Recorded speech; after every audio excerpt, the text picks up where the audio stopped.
It's Gun Storage Check Week and National Suicide Prevention Month. Securely storing your firearms can help prevent suicide. Use lockboxes, safes, and locks to deter unwanted access. Learn more at gunstoragecheck.org and enter to win a gun safe. That's gunstoragecheck.org. If you or someone you know is struggling, call 988, the Suicide and Crisis Lifeline. Brought to you by NSSF, the Firearm Industry Trade Association.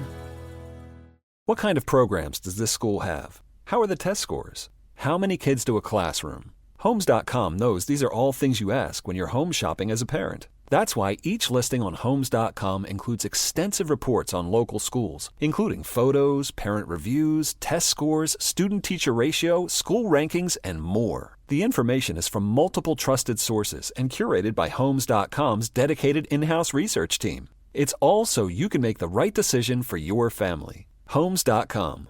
We've done your homework. This episode is brought to you by Progressive Insurance. Whether you love true crime or comedy, celebrity interviews or news, you call the shots on what's in your podcast queue. And guess what? Now you can call them on your auto insurance too with the Name Your Price tool from Progressive. It works just the way it sounds. You tell Progressive how much you want to pay for car insurance, and they'll show you coverage options that fit your budget. Get your quote today at Progressive.com to join the over 28 million drivers who trust Progressive. Progressive Casualty Insurance Company and Affiliates. Price and coverage match limited by state law. What's up? It's your boy, the Ted Smith from the Men's Room. And did you know I have a podcast? Well, I do. The Podcast. New episodes uploaded every Wednesday on the Odyssey app.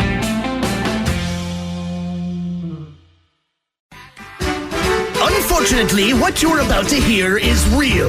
The members of this radio program are simply not that bright, or what some people would call educated. They are merely stupid. They're not trying to offend anyone on purpose. And all have played doctors on TV. You have been warned and are cordially invited to join the party. This is the Men's Room. Forget it, man, and get with the countdown. Get with the countdown. Shake this square world and blast off for Kicksville.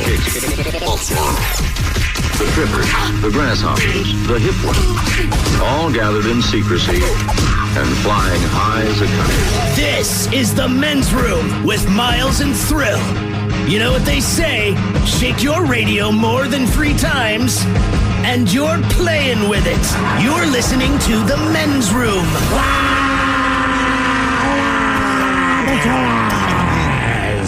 And away we go. Welcome to season 19, episode number 4161. Along with Steve the Thrill Hill, the Ted Smith, and my cock. And two are in the Men's Room.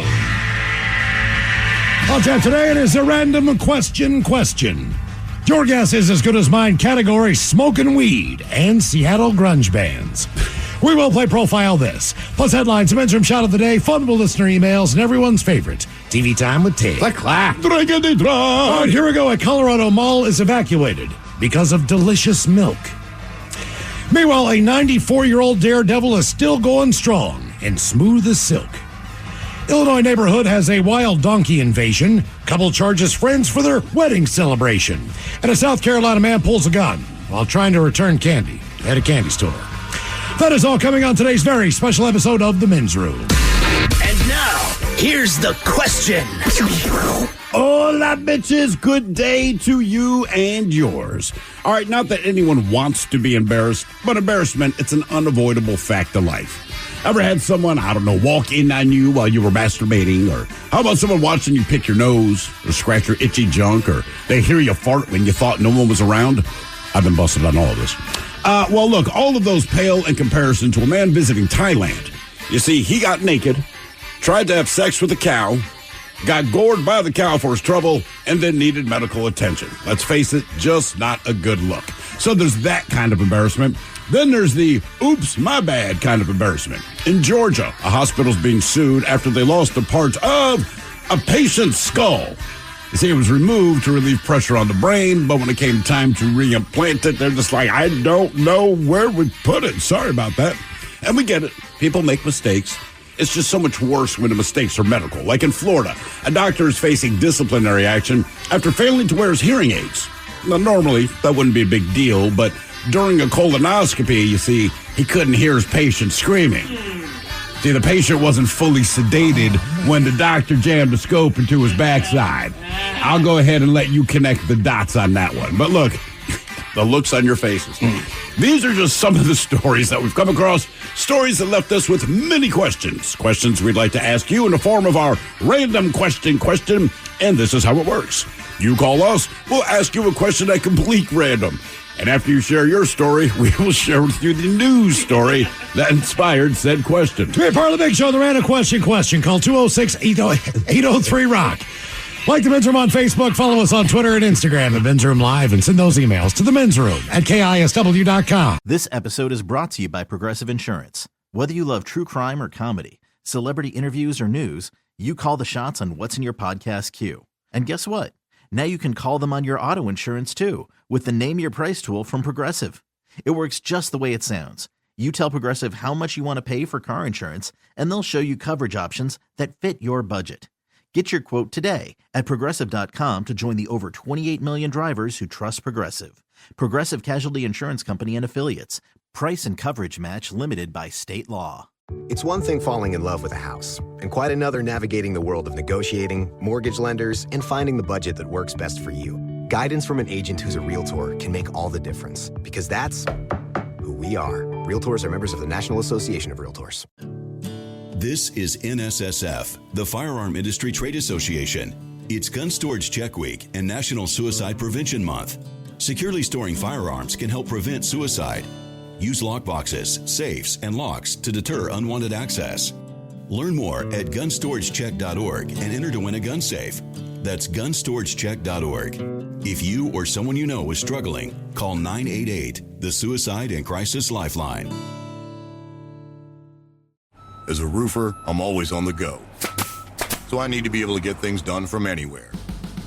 That's why I partnered with Beacon. With their unique Beacon Pro Plus app, I've got the brands I depend on, like GAF, right at my fingertips 24/7. I rely on Beacon because I never stop building, and neither do they. Now through September 15th, purchase GAF through Beacon Pro Plus and earn up to $1,500. Go to BECN.com or download the Beacon Pro Plus app today. Beacon, always building. On KISW, the debauchery rolls on. You're listening to the Men's Room with Miles and Thrill. 99.9 KISW. Oh, but y'all, away we go. Welcome to season 19, episode number 4,161. What a large and at charge program we have for you today. Guaranteed future repeat. Exciting return of your guess is as good as mine. Our categories today: smoking weed. We have the 10 highest weed consumption cities in the United States. Okay. I can think of 3 off the top of my head. Believe it or not, a lot of these cities are not places that have legal marijuana. Oh, really? That is a fact. Okay. There's a couple of cities on there where I guess they're doing it the old-fashioned way, so to speak.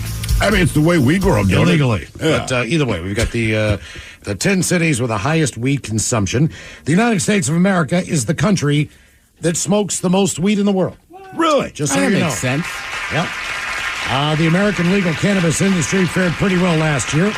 According to Whitney Economics, legal sales across 38 states that allow some form of regulated marijuana reached about $30 billion, a 10% increase from the previous year. The legal cannabis industry also added 23,000 new jobs. Wow. Okay. So it's a sign that the business climate is doing pretty good there, if you are in the marijuana world. Then we have the 10 best Seattle grunge bands of all times. All times. All times. And, you know, you think to the days of grunge. A lot of people are not happy about the term grunge as far as... Why? I've heard it on both sides, right? People go, man, don't call it grunge. And it's like there's nothing particularly offensive about the term, but everyone understands what you're talking about when you say it. I believe it's because it was not coined necessarily here. So it was... but all the locals here still called it grunge. Yeah. Yeah, I mean, I think everybody did. I think it's a lot like the Brat Pack. You know, they didn't want to be known as the Brat Pack, but we know them to be the Brat Pack.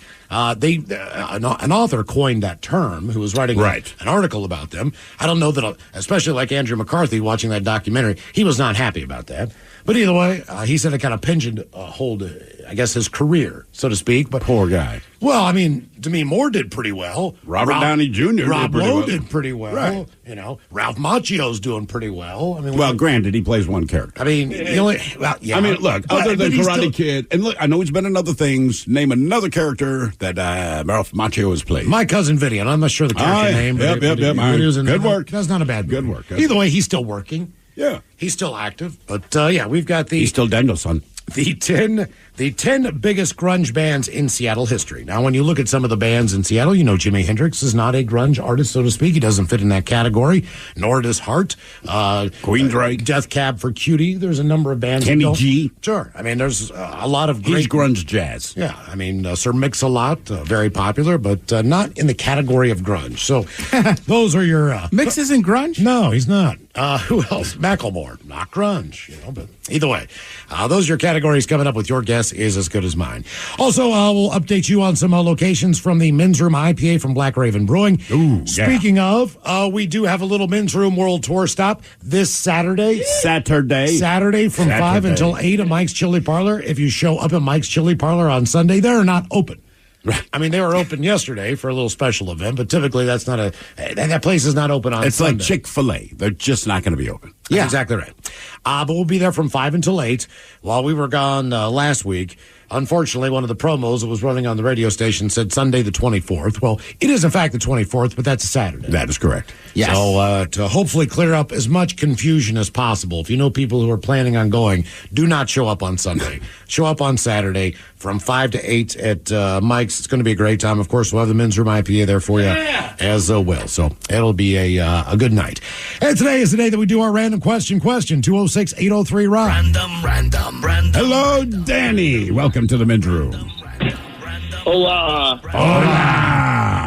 Danny, welcome to the program. Random question. How are you, man?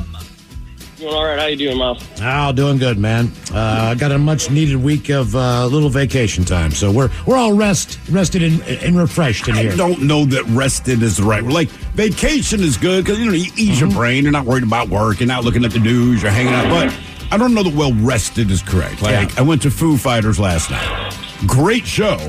Not well-rested. See, I feel like I'm rested as I purposely didn't go. Yep. Did you have the chance to go?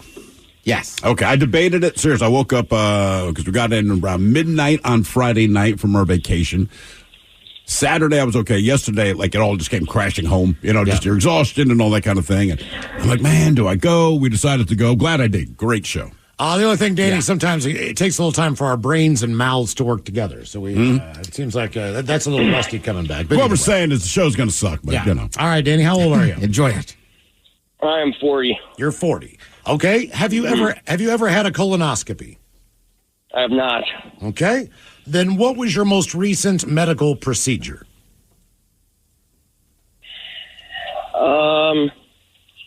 Man.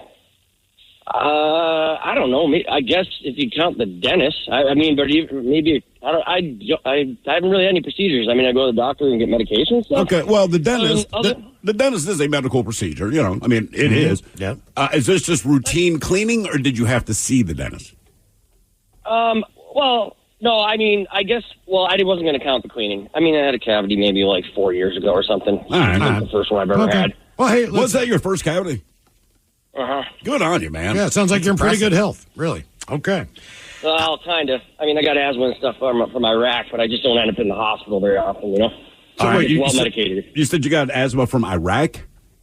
Yeah, from the burning garbage pits. Oh, okay. All right. And how long does it take them to identify that that's what's wrong with you? What was the warning sign to you that said something's not right? That I couldn't breathe when I was running during PT anymore. I mean, they figured out I had asthma within a year of getting back, and then I got out. Do you have an inhaler? Mm-hmm. Okay, because that's very important. My daughter has asthma as well, so that's a big deal. Do you have any kind of asthma's permanent, right? If you have asthma, you just have asthma for the rest of your life, or no? Nah, you can. My son had it, and he kind of outgrew it, and you can kind of manage it if you work out a lot and stuff like that. But there's certain triggers for me, like dust and stuff. I don't know what's been going on, but over the past week, I've been using it Well, I guess it's been about 4 days, but I've been using it like 10, 15 times a day. And you're not supposed to, but I'm just so busy working. I'm like, I don't have time to go to the ER and figure this out. So we'll see. Hopefully I don't die. What would they recommend you do? I mean, obviously, they don't want you to use an inhaler 10 or 15 times a day, but if 10 or 15 times a day you feel the need to use the inhaler, what would they have you do in place of that? They'd give you a better breathe. They'd give you a more potent version of that albuterol treatment through like a breathing mask that, and then probably give you like a bronchodilator steroid inhaler to take daily. Okay. All right. Well, I got a doctor's appointment tomorrow. Hopefully it goes okay. What time? 9 o'clock, right there, right across the street at the old power. Yeah. All right. Yeah, but you know, man, last time I was in there last year, they changed the finger game, so to speak. It's back. What do you mean? What do you mean the change? Well, for like 4 or 5 years, I never had a rectal examination. I had really? I've had colonoscopies, but I've never had the standard general practice check up the backside. But just last year, either that or he was feeling frisky. He's like, yeah, man, they brought that back. And you know what I hate, man? But wait, what were they doing? Well, they changed the ages, but also I think you're over the age now where you just kind of have to have it. I have to have right. it. Okay. But did they do something different in place of the finger? Or sometimes it was a blood test. Just kind of like different things. But what exactly, just real quick, I understand that it happens. You get a physical and the finger goes there, but what exactly are they feeling for something? Is it consistency? I believe maybe if you could feel a polyp, maybe they're looking for that or any kind of. I mean, that's the thing I never asked. Like, what exactly, other than keeping your finger warm? Like, I mean, an abnormality. I don't know that all ass areas are the same. Yeah, I don't know. Well, it's got to be pretty much the same. And then if you know, I'm guessing you know, and you're like, oh, that shouldn't be there. Okay. But they do the ring around the rose. Yeah, they sweep it clean. It's like you're trying to get the peanut butter out of the jar. Right, exactly. Ooh, corn again. What is the summertime? The reason we asked about your most recent medical procedure, this sounds like a nightmare from hell. A doctor in Florida failed to wear his hearing aids and thus could not hear the colonoscopy patient screaming in pain. This according to a medical complaint. Gastroenterologist Dr. Ishwari Prasad, he has been placed on probation by the states for his action at the Tampa Ambulatory Surgery Center. And if Florida penalizes you, you've really messed up. Right. Just understand that. The patient was not properly sedated when Prasad began inserting the scope, and he began to yell and shout that he was in pain and could still feel everything. God, according to the medical complaint. And I don't even know what happens. They knock you out every time. So I know they put a scope up there. They have a... Well, look, if they knock you out, you don't want to know what's happening. Even though you know what's happening. Like, you don't want to experience this. Mm-hmm. The fact that the guy was not sedated properly. Yeah. Think order has been disturbed. And he's screaming, and your doctor can't hear you. Mm-hmm. Yeah, I mean, you can watch the video when you're done. They'll show you the whole spelunking adventure if you want to. You can watch the movie or just look at the stills. But either way, there's a camera up there. I mean, if you're going to... But that's why you're sedated. Just like going to Olin Mills. When a hospital administrator in the room told Prasad he had to wait, Prasad leaned over the patient and shouted, "I know," as he continued to manipulate the scope. According to the complaint, Prasad is hearing impaired and wears hearing aids to comply with minimum prevailing professional standards of care. I don't know if you know anything about hearing aids whatsoever. Florida is, in fact, the hearing aid capital of the world. Yeah, because everyone there is 400 years old. They have brick and mortar hearing aid stores. That's not a joke. Beside a Subway restaurant, they have hearing aids. But there's more people in there than in Subway. Yes, correct. I feel like hearing aid people still struggle hearing. If they're older, you kind of get it. But I feel like anybody I know that's like around my age that just has bad hearing and has one, they're always like, I got the hearing aid. Say that again. My father has a hearing aids, and you begin to wonder, how much do they actually aid in hearing? We did a surprise Zoom call from our brother yesterday. It's his birthday. And my sister-in-law set this up. So the one thing she did when everyone showed up on screen, finger to lips, right? The shh, shh, shh. Now, you visually see this, but I can hear my father talking out loud.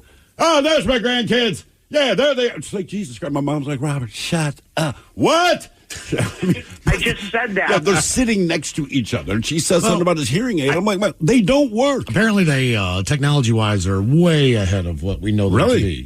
Yeah. As far as I don't think he heard half of the Zoom call yesterday.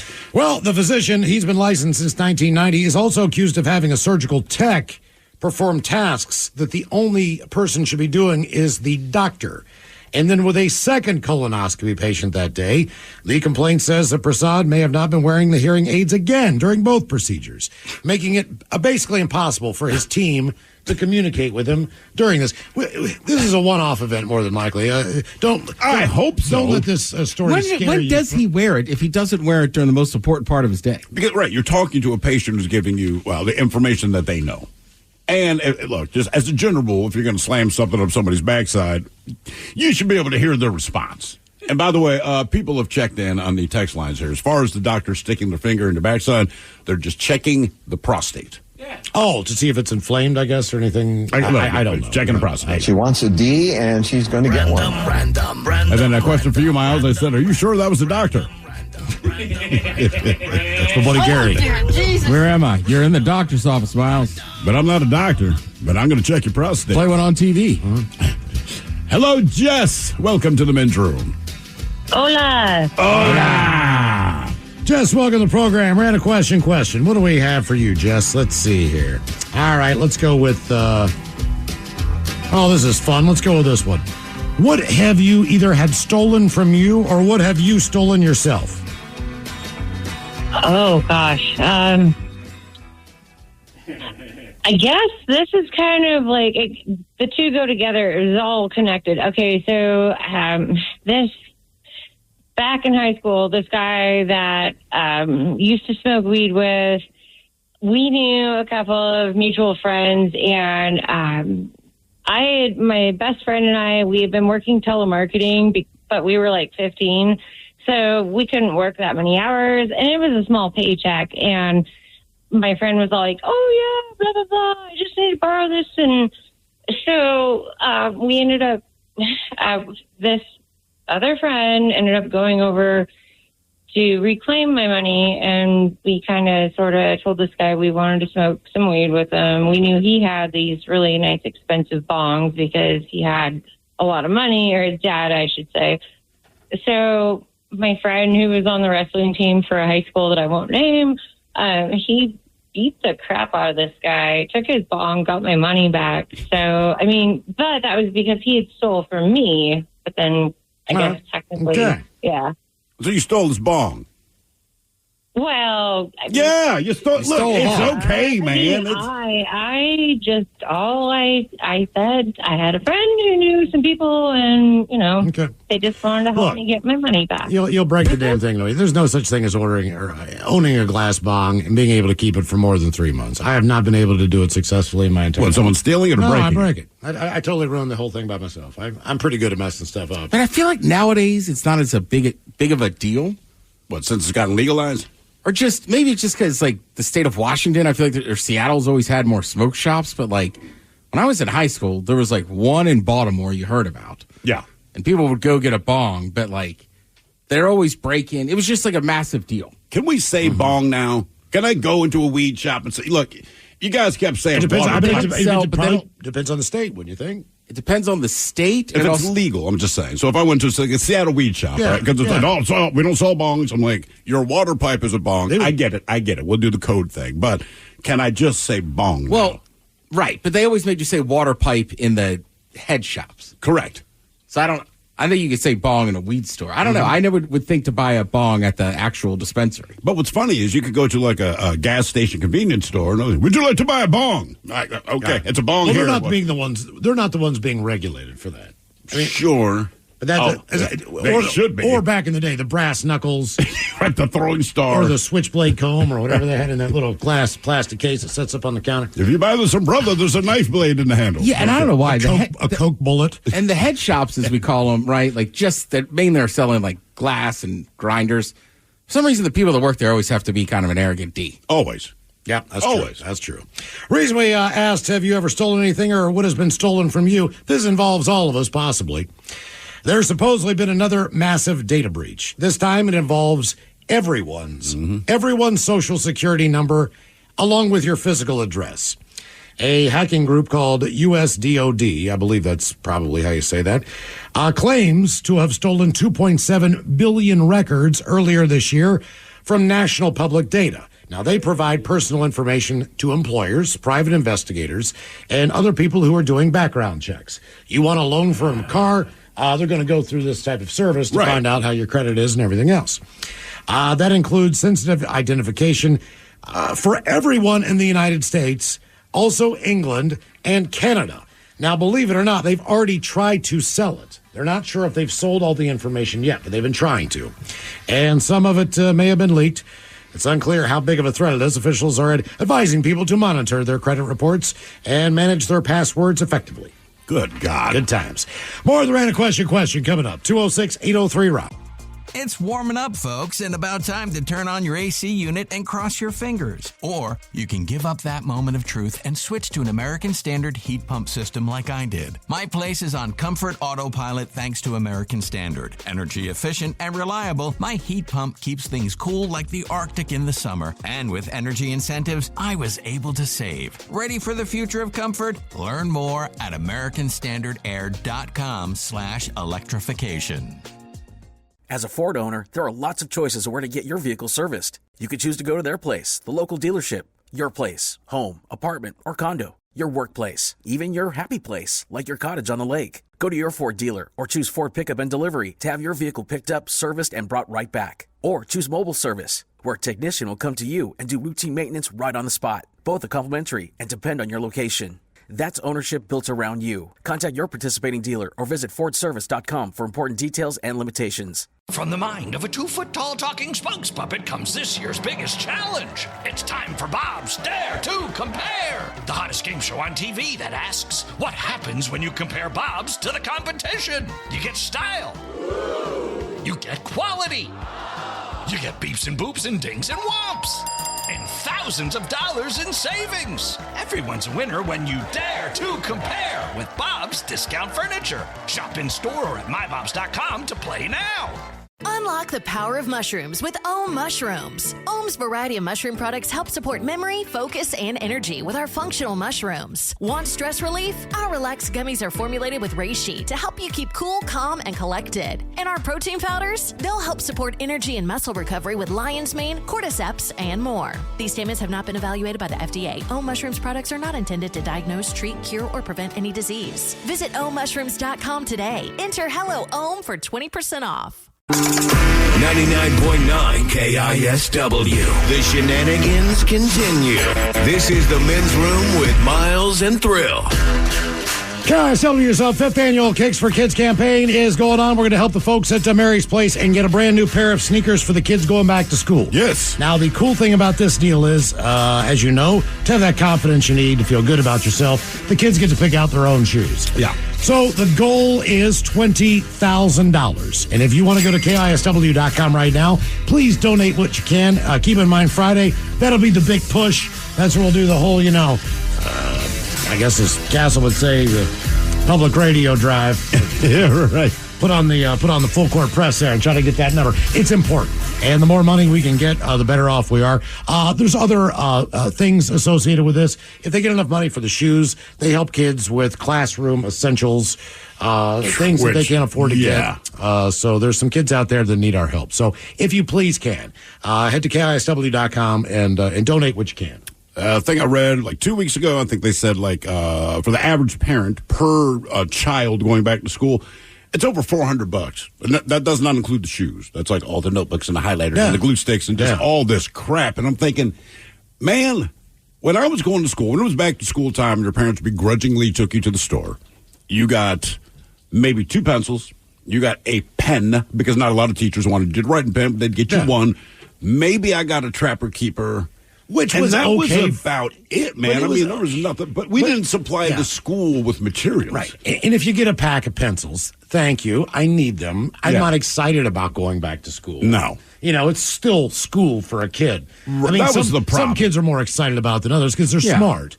But, if you're not, the one time my parents, or whatever, you want shoes. You want a new jacket to wear. You want a new lunchbox. You want cool stuff. Nope. I got pencils, pens. It's the one time my parents voluntarily would take me shopping, and I'm like, for school, cool. Thanks, guys. And this is the 5th year. 5th year we've done this, and we've helped raise close to over $200,000 in the past 4 years.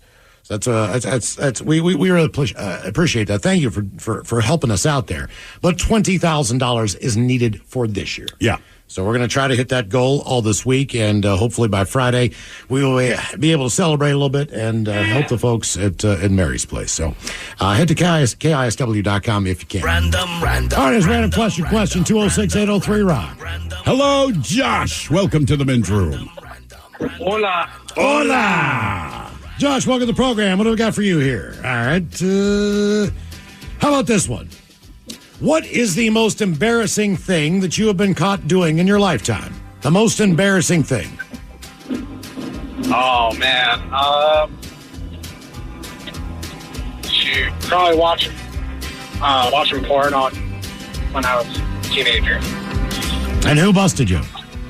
Mom. Why is it always mom and not dad? Maybe it's different for women. I don't know. But I'd rather my dad bust me than my mom. What's that? Yeah, that could be it. Dad usually knocked first if the door was closed. Yeah, I do that with my kids. Give a couple taps. I don't know what you're doing. I'm not going to ask questions, but I think we can silently agree I just want to swing the door open. And they're teenagers now, so I kind of know what's what. But I don't need to know. But certainly if I do hang on, okay, yeah, I didn't bust you, but I know exactly. Maybe that's all it is. What's that? For whatever reason, you're right. I feel like dads tend to knock more, and moms will just come in.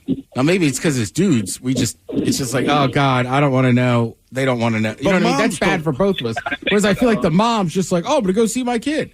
But moms also seem to have a more adverse reaction to busting on this kind of thing. So as I've gotten older, my mom regales me with stories from childhood. She's like, look, we knew what you were up to, and I don't know if it's like my little boy isn't a little boy anymore, so she would be mildly upset about it, but she said she would bring it up to my dad, and my dad's like, he's 13, he has a penis. I don't know what else you think he's going to just leave him alone. Even when my mom busted me with having the porn magazines, before I started selling them, she just busted me with porn magazines, and she was really, really upset, right? And just enraged, and it's like, Mom, I don't know what you think I'm doing with these. I'm just doing the thing that we don't want to talk about. But again, she says, I bring it up to your dad, and her dad's like, leave them alone.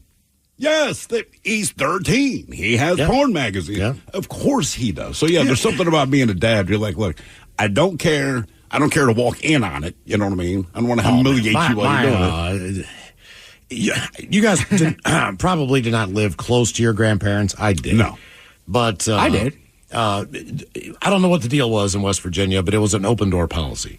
So my parents could be away for a week on their own little vacation. But if I was 15 years old, I was still allowed, to stay by myself at home. If they went on a winter vacation, still in school, whatever, I'm old enough to take care of myself. I'd buy food and be like, dude, you're fine. We'll check in on you and everything's good.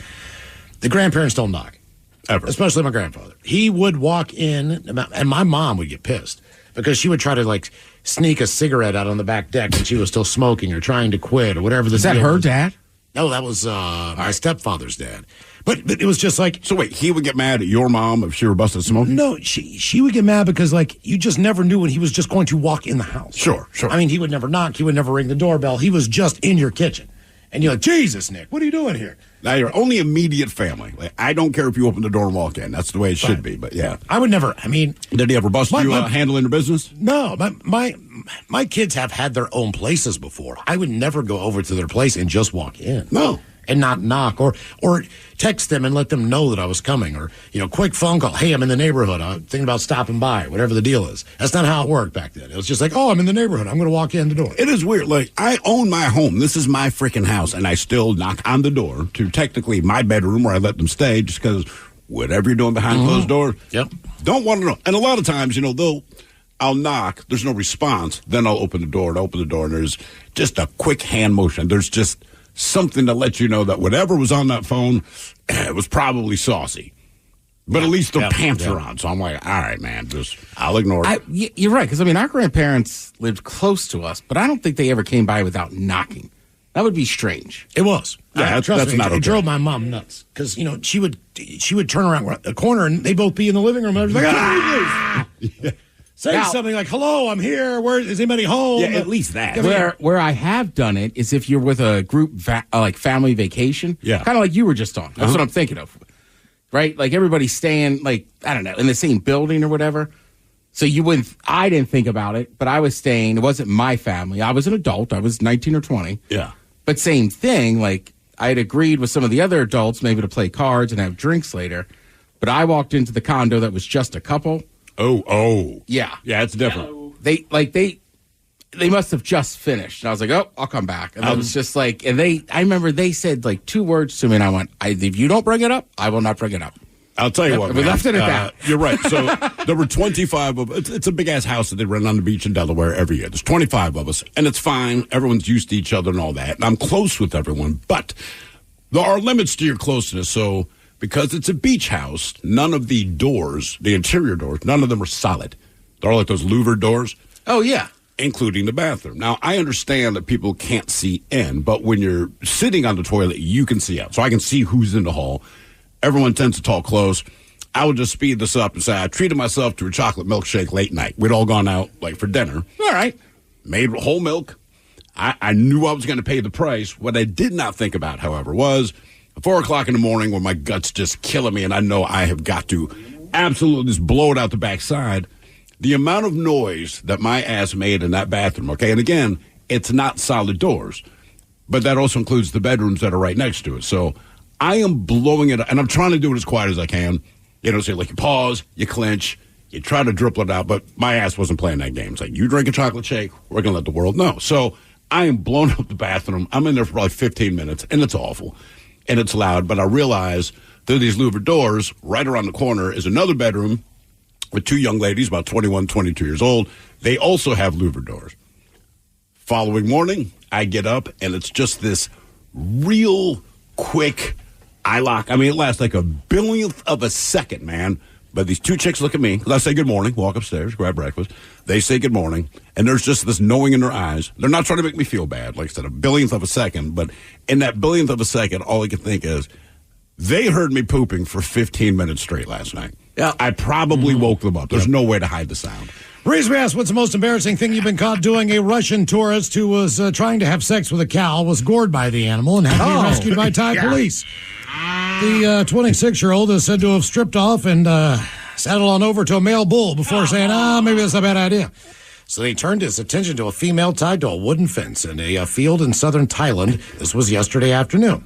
Now, the holidaymaker allegedly tried to mount the cow. She wasn't having that, and pinned him to the ground and started to gore him repeatedly. Concerned locals who suspected the Russian was up to no good when they saw him prowling naked, they'd already called police, so the police were on their way. Right. When they also heard his cries for help while being attacked and stood next to him as they waited for officers to arrive. Footage shows the man lying on the ground without any clothes as the brown cow attacks him. Mr. Brown can moo, can you? A paramedic who treated him said they suspected he was, trying to have sex with the cow. We found weed in his car. Maybe he was high. The way we found him, his actions suggested he was trying to do something dirty with the cow, that he was trying to have sex with her. The officer said the cow charged the suspect when he was trying to restrain it by holding its head. He was lucky the rescue team arrived to save him. I bet. When the police arrived, the suspect was being attacked by the cow actively. Witnesses said he first went to a male cow, then over the female, and tried to climb on top of her. Either way, he kept speaking Russian without any meaning. He had no smell of alcohol in his car. There was some marijuana, and his passport was in the car as well. We sent him to the hospital because he was injured on his butt, but he went crazy at the hospital, and the doctors then would not admit him. So now he's being detained and not treated at a police station. We are waiting for the tourist police and the immigration to work it out. Then we'll conduct an investigation. I don't know why you necessarily need to conduct an investigation at this point. We know what's up. He tried to have sex with the cow. The cow was not trying to have sex with him, gored his ass, and he had to go to the hospital. That's just a bad look, man. Random look. I mean, yeah. I'm glad the cow got, or the bull got him. It wasn't even the bull that did it. It was the cow. Or the cow, yeah. Because he went to the bull. The bull's like, don't even think about it, homeboy. So he goes to the cow, and the cow's like, all right, and then just nailed his ass. Hello, Willie. Welcome to the men's room. Moo! Boo! Moo! Moo, bitches. Oh, let's go with this one. Of all the people that you've ever met in your lifetime and known personally one way or the other, who has had the oldest sounding name that you know? The oldest sounding name. For including grandparents? Exactly. So for example, I knew a Myrtle at one point in time. How old was Myrtle? Myrtle was a great-grandmother. Okay, I met a Martha. Martha was 24. She's still married to they've been together for like 30 years. But when he first said, I met this hot chick, I really like her. And, of course, he asked, what's her name? He said Martha. And me and Tony laughed for probably 20 minutes. Mm-hmm. My mom won't acknowledge the fact that her middle name is Eloise. For some reason, she does not like the name. Never has. I know why she doesn't like it. Because it's Eloise. Eloise. Is that bad of a name? Yeah. Is it? Yeah. I mean, I think most Eloise just go by Louise now. Or L. Louise still sounds old, too. I can't picture like a young Louise. Okay. Just because Bob's Burgers. Well, right. Okay. Yeah. All right, Willie, who do you know with an old-sounding name? Well, you said Myrtle, and I know a dog named Myrtle, but my grandmother was Thelma. That's Thelma. Wow. I never heard of. I never met another Thelma. And you won't. You know what, man? Your name makes you sound older. You could be William, you could be Will. Does not sound old. Somehow, by going by Willie, maybe because of Willie Nelson, and that's the only Willie I can think of. Other than my penis.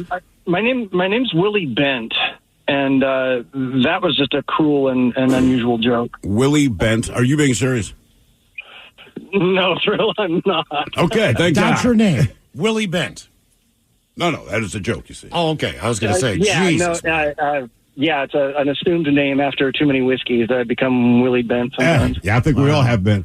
I'm with you. Willie does. Maybe it's Willie Nelson. I either picture Willie Nelson or an old black dude. Yeah, Willie. I mean, really. William, fine. Will, fine. Willie sounds old. Have you always gone by Willie? Is that something that, like, your family put on you and it just never left, or what?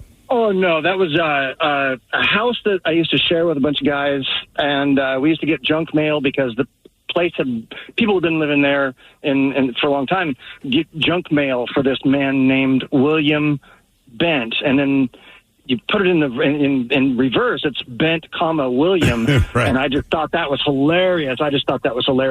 And so that became kind of a AKA pseudonym, drunken name at the bar scene sometimes, Willie Bent. Okay. They say that popular T names are now going away. Well, like Teresa. Like Ted? Yeah. Tom, Timmy, Tony, Tina, Teresa, Tammy. Wow, really? Tanya. Do we just not like the letter T? I don't know. That seems odd. It's part of this thing. It says there's a list online of old school names that people say will never become popular again. Okay. Just a few from the text line real quick. My grandmother's name was Arvilla. I've never heard anyone name. My grandparents, take your pick. There was Elmer, Osco, Marlene. My grandmothers are Bertha and Glenna. Good God. I grew up in a heavily Greek neighborhood. There were a lot of kids named George. Same thing like in the Catholic world. There's Catherine, there's Elizabeth, right? And that's about it. I knew a man older than me. His name was Roy Cephas. And I had great aunts, Edith and Dagmar. All right. Dagmar? Well, was she a Viking or something? Good God. It says that it seems like every kid is being named Liam or Olivia these days, but that won't always be the case. Names go in and out of fashion based on a lot of different things, usually. But there is this list online of old school names that people say will never become popular again. Never. And here are some of the good ones. Prudence. I can't believe there's another name ever. Yeah. I've heard it, but I feel like I only read the name Prudence in stories, and she was an old, mean woman. So they're saying Prudence, Charity, and Chastity, and other puritanical virtue names are all kind of going to the wayside and will never be popular again. All right. Believe it or not, Gary. Gary? Gary. Could you imagine naming a baby Gary? Not now. I do know a Gary, but he's 6 years older than me. Just grew up with him. But I'm just saying from the baby standpoint. Yeah, is Gary a real name, or are they all Geralds? No, he was actually Gary. Gary, yeah. His name was Gary. I didn't even realize that Gerald was a name that could be nicknamed to Gary, but yeah. Very popular name growing up for when I was growing up, parents, friends, and stuff like that. I knew a lot of Garys. Not my age. And I feel like Susan and Wendy were huge names. Wendy was very popular as well. Then you have Cletus. I mean, come on. Phyllis, but these were all popular at one time. Lance, believe it or not, has dropped off a cliff. Lance is not a popular name anymore. I know Lance. I like that Lance, but he's my age. Right. I know Lance is my age as well. Alexa, they say Amazon really killed the momentum of that one. Well, sure. But it is an old school name. Then we have the classics. Bertha, Mm-hmm. Bartholomew. Bertha. For obvious reasons, Isis. Yeah. I met an Isis that was in her 20s, probably 2 weeks ago. So, like, right before we connected, it was something else? I knew an Iris, but not an Isis. I don't think I've ever met an Isis. Of some Isises, whatever. Never met an Iris. Fanny. One of the names they say will never become popular again. I knew a Fanny. She was older. When I was a kid, her name was Fanny, and we thought it was hilarious. Karen. Yeah, I mean, that's... Karen has been killed. I told you my wife's best friend's name is Karen, and we're explaining to my son a couple of years ago that we're going to go visit Karen. And he's like, Dad. I'm like, what? He's like, well, don't call her that. I said, dude, that's her name. He did not even realize it was a name. To him, it is just a slur. How about Horace? The only Horace I've ever heard of is Horace Grant, who played for the Chicago Bulls. I can't think of another popular My aunt was married to a horse. A Horace. A Horace. Horace. H-O-R-A-C. Not a horse. Right. A horse. Yeah, you need to be careful with that one. Errol. Like Errol Flynn, I'm assuming. I've never met an Errol. Adolf, for obvious reasons. Yep. Also, Ebenezer used to be a very popular name, even though the literary character was ultimately reformed. What would be the nickname for that? Ebby? Is it Neezer? I don't like if my name were Ebenezer, I'd be like, do not call me Ebenezer. The bee's knees. Yeah. I don't know. The knees man. Gaylord for men. Yeah. Gaylord Perry was a knuckleball pitcher. I can't think of anyone else named Gaylord back in the day. Yeah, I mean, it's fine. What are you, a Gaylord? You know what I mean? It's just too easy for people to like. But gay used to, gays, there's always been homosexuals. Right. But gay also used to be used a lot more for just being happy and gay. Well, gay is a word, is a name for women. Gay, G-A-Y-E. That used to be a very popular name as well. That's the guy that fired me from Chi-Chi's. He was the regional manager, but it was a dude, and he was probably like 6'5". He was a big, man's man. His name was Gale. And it just, we're like Gale, like with the G's. Like, yes. I'm like, oh, okay. It's like, look, in Irish Catholic circles, you'll still meet some dudes named Kelly. And, sure, but that one, Sean, Kelly, those kind of names. Like, all right. And we blame Jim Henson for killing the top two names. Kermit and hang on. Hold on. Kermit and Elmo? Elmo. Were people naming their kids Elmo? Absolutely. There was a ton of Elmos back in the day. Kermit. I mean, I didn't grow up with any Kermit. The only Kermits I knew was the Frog. Sure. And then I think there was a famous basketball player who, knocked out a coach once. I feel like you only ever get called Kermit as a It just sound like Patrick Mahomes. Right, or like sound like my brother. Nickname. Right. One thing, it's not a bad name. You got to get Mahomes has to do a video with your brother. Yeah, no kidding, man. Hey, join our podcast. You can join me. You can tell them apart. But you're being the rough. Hey. A guy named Bob. And Bob's not a bad name, but this was back in Baltimore. I did not know this family, but it was like a 3-year-old kid, and he was just getting too close to the water, so his parents called over to him. But I just remember they said, Bob, get away from the water. And I'm like, I'm thinking of a child, that not Bobby. I told Robert. You we did that with my buddy's kid, but I don't think my buddy's wife liked it. His name is Robert. And you guys call him Bob? We used to call him Bob. How old was he? He was like 2 or 3. It was hilarious. Just because you're just because he'd walk around naked. And like the one story is, you know how little boys are. So he had his hand on his junk. The other hand, he was holding chips. And then he reached in with the offhand. We were like, Bob, get your hand off your junk. Nobody wants a junk chip. But now that he's like 12, it's junk food, though. He goes by Robbie or Robbie. Yeah. He's like, don't call me Bob. Don't call me Bob, yeah. More of the Random Question coming up, 206-803-ROCK. With an American Standard heat pump system, the future of heating and cooling your home is already here. Bringing constant comfort to your home, American Standard heat pumps are energy efficient, reliable, and ready for tomorrow, today. Plus, making the upgrade from your traditional furnace or AC unit is easier than ever before with home energy offers, rebates, and tax credits. Learn more at americanstandardair.com/electrification. American Standard, built to a higher standard. It's Gun Storage Check Week and National Suicide Prevention Month. Securely storing your firearms can help prevent suicide. Use lockboxes, safes, and locks to deter unwanted access. Learn more at gunstoragecheck.org and enter to win a gun safe. That's gunstoragecheck.org. If you or someone you know is struggling, call 988, the Suicide and Crisis Lifeline. Brought to you by NSSF, the Firearm Industry Trade Association. You don't just live in your home. You live in your neighborhood as well. So when you're shopping for a home, you want to know as much about the area around it as possible. Luckily, Homes.com has got you covered. Each listing features a comprehensive neighborhood guide from local experts. Everything you'd ever want to know about a neighborhood, including the number of homes for sale, transportation, local amenities, cultural attractions, unique qualities, and even things like median lot size and a noise score. Homes.com. We've done your homework. Coastal Farm and Ranch. We're just what the country needs. These deals are working hard to save you money. From August 28th through September 3rd, save 15% off Balin stock tanks, $200 off Black Diamond log splitters, and find big discounts on shoes for the family. Coastal Farm and Ranch. We're just what the country needs. Make the most of your Labor Day weekend with Coastal. This episode is brought to you by Progressive Insurance. Whether you love true crime or comedy, celebrity interviews or news, you call the shots on what's in your podcast queue. And guess what? Now you can call them on your auto insurance too with the Name Your Price tool from Progressive. It works just the way it sounds. You tell Progressive how much you want to pay for car insurance, and they'll show you coverage options that fit your budget. Get your quote today at Progressive.com to join the over 28 million drivers who trust Progressive. Progressive Casualty Insurance Company and Affiliates. Price and coverage match limited by state law.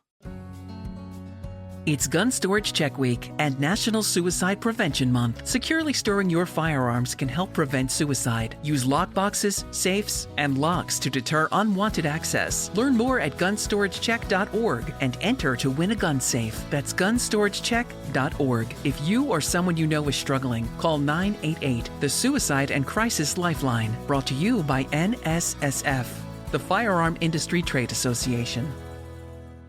From the mind of a 2-foot-tall talking spokes puppet comes this year's biggest challenge. It's time for Bob's Dare to Compare, the hottest game show on TV that asks, what happens when you compare Bob's to the competition? You get style.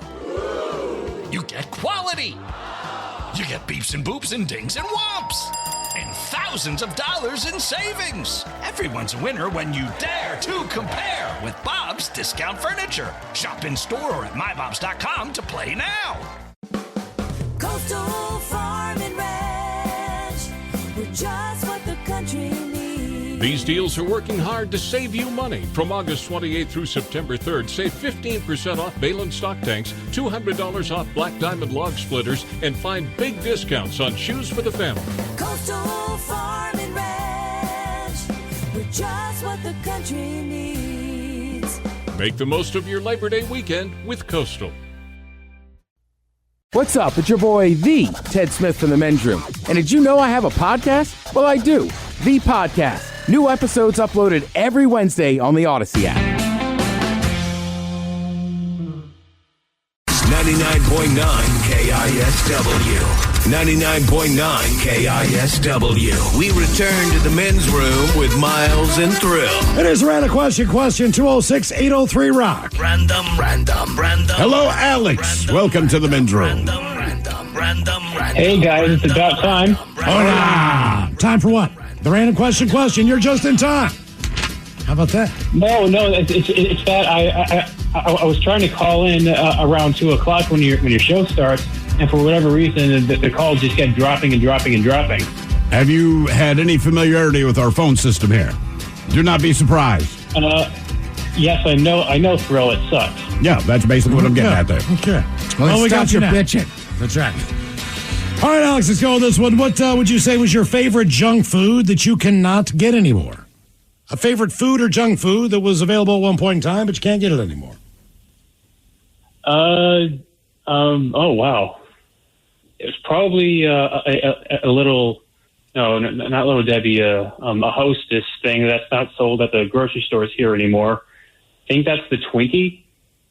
They're still making the Twinkie. Yeah. Which is amazing. Yeah, I think the Chocodile is a little bit better since I've tried the Twinkie within the last maybe 5-6 years. Just don't do it. The nostalgia that you're looking for does not exist. No. As an adult, Twinkies are a different thing.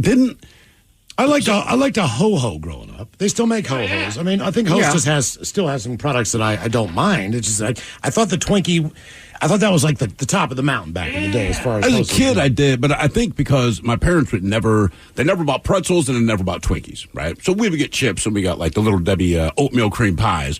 But then you go to your buddy's house and his mom would hook you up with the Twinkie and pretzels, and I'm like, this is living. This is living. Yeah. And I remember as a kid, man, the Shamrock Shake at McDonald's. I used to get so excited about that. And, I don't know, 5-6 years ago, they bring it back every St. Patty's Day. I'm like, you know what? I'm going to get me one of these damn Shamrock Shake. It was terrible. And I know nothing has changed. It's just one of those things where I think you've truly outgrown this thing. Well, McDonald's... because there's some stuff you remember, and you're just like, God, I love that as a kid. And McDonald's, you eat a Twinkie and a Shamrock Shake. They're done with bacon now at 10:30 in the morning. So they don't... They used to have a Michael Jordan burger, which was bacon and barbecue sauce with pickles and the kind of onions that you would find like on a quarter pounder. So okay, all right. So you can get a bacon cheeseburger at McDonald's, which that's the only time that I can remember them. Like, Wendy's, obviously they have the Baconator. Sure. Anytime you go to a restaurant, for $1 more, $2 more, you can get bacon on your burger. It's like one of the second things, down from cheese that they say, do you want this too? Not McDonald's. McDonald's doesn't do it. Wendy's does it. Burger King has bacon double cheese. You're right there. McDonald's. They've kind of gotten out of the bacon game. Yeah, it's almost like breakfast. They just said, you know what? Let Wendy's do. Anyone drink, because sodas to me seem like the ones that come and go the most, right? So, what was it? Jolt? Remember that back in the day? I do, yep. When I was a teenager, we just tried it because we're like, it's kind of like Coca-Cola, but it at a lower price point and we're broke. We did not realize how much caffeine, like the name Jolt did not translate to us like what you're actually doing. To me, it's like one of the original energy drinks. But someone here says, I was one of the few people that liked Pepsi Blue. I don't remember that. I remember, what was it, Clear Pepsi? Pepsi Clear? Mm-hmm. That wasn't that bad. You know what, Miles? I guess we're wrong. Now they make a quarter pounder with cheese and bacon. Do they? All right, I'm back. Cool. Awesome. What the Bell hell? Burgers from Taco Bell? Anyone remember this? I do not. Bell Burgers. I do not remember Taco Bell getting know into Pizza Hut had a pizza called the Piazza that I used to love. I remember that. Yeah. Which was... Oh, there's the Pepsi Blue. I recognize. I would never buy that, but yeah, I recognize it. All right, so we got some updates here on your the food that they're bringing back around, and some new additions as well. I guess 5 years ago, Snickers launched a version of their candy bar called the Snickers Pecan Bar. Ooh. And that was in September of 2019. All right. They had basically they just asked all their customers which nut would they like to be seen featured next in their candy bar. I think pecan is strong. So they got to choose between cashews, pistachios, macadamia nuts, and pecans. And pecans took the top spot. I don't have a problem with a pecan, but I do love a macadamia nut. I do like pistachios, and I do like cashews. I think I all don't have those a problem, would be but pretty good. in the Snickers bar, I do believe that pecan is probably the best fit. The pecan bar was originally launched as an ode to Texas. That's where the Snickers bars were produced. The packaging even had different phrases like Texas proud and fixing to satisfy. But only a few lucky fans got an exclusive taste of the pecan candy. The bars were sold only online in 15 packs for $30. And the limited edition boxes were sold out completely by the end of the launch day. I can believe that. So no one actually got a chance to try these. But they are bringing them back. The candy will be on the shelves the third week in August. Well, hell, we're there. In Walmart and Dollar General. Jesus, man, I walked into a Dollar General store the other day. For the first time at Dollar General? I had to buy some Tide. All right. Oh, okay. Yeah, but... what was that experience like? I just didn't know they had all that stuff. Oh, yeah, it's not just dollar store. Okay, yeah, I had no idea. It was kind of like a mini grocery store. It's got a little bit of everything in there. Sure. But I was like, wow. And nothing costs $1, which makes no sense to me. In the meantime, Haagen-Dazs, they have released 2 new ice cream flavors. The brand is releasing a couple flavors in 14-ounce cartons. New York Strawberry Cheesecake. That honors the company founders, Rose and Ruben Mattis, who immigrated from Poland to New York City, home of the world's most delicious cheesecake. I like cheesecake. Strawberries, I don't really necessarily like on top of the cheesecake. I feel like that's the classic, though. It is. It is the classic. I mean, you don't need... Here's my thing. I will just pick the strawberries off, and like that strawberry goo, that's still good. I just don't want the fruit. Okay. You know what? That's fair. I mean, as an adult, I eat the strawberries, but as a kid, you really just want whatever the juice. I want the juice. I don't want the berry. Right, it's almost like a syrup. Yeah.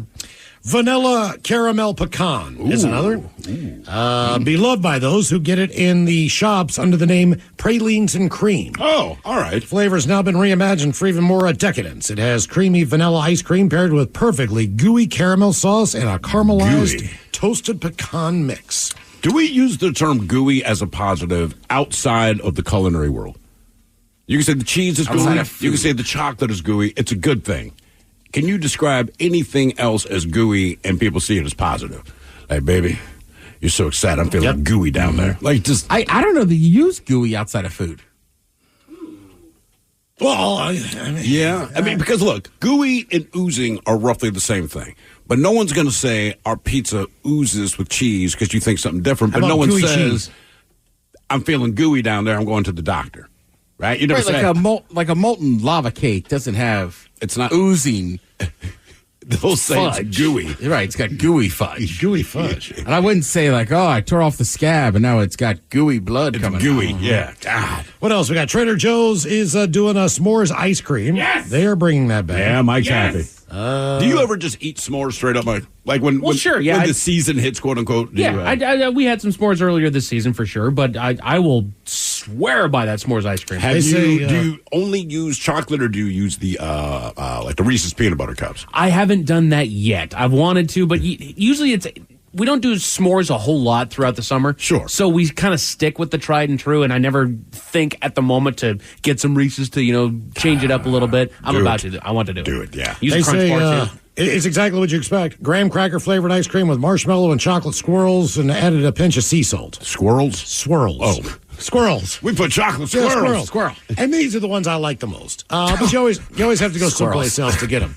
Whenever, people go out to a different country, they bring back the different types of candy bars. I know your buddy in England was cool enough to bring us some different kind of Kit Kat bars that maybe they're making their way. Oh, yeah. Ron lives over in Belfast. Right. He was in Germany for the Seahawks game. Yeah. So the chocolate's different. Same, right? Like same with Japan, as far as the different flavors of different things. Canada has they have poutine chips. Yeah, I mean, they've got all ketchup, dressed up. Yeah, ketchup why do chips. we not do? I mean, look, as far as junk food goes, and I think we'll all agree in this room, like, no one's going to beat the U.S. when it comes to consuming junk food. Mm-hmm. Like, introduce any flavor you want. The ones we don't like, we won't buy. But like, you hear about, and like you said, Japan specifically. Oh, we got 40 different flavors of blank, and you're like, man. Bring it here. Yeah. We are your best customer base, man. Well, I think with the chips, though, some of the flavors would seem so odd. Yeah. Most people wouldn't eat them. Because a lot of those chips, like, it's harder to get, like, the Canadian stuff. But I know if you go to an Asian market, like, you could find all the crazy, weird flavors from Asia. Oh, sure. Right? Like the shrimp chips. I was going to say prawn. Yep, that's the first one I thought of. In England, potato chips are called crisps. And they're launching a new line of sandwich in flavored chips.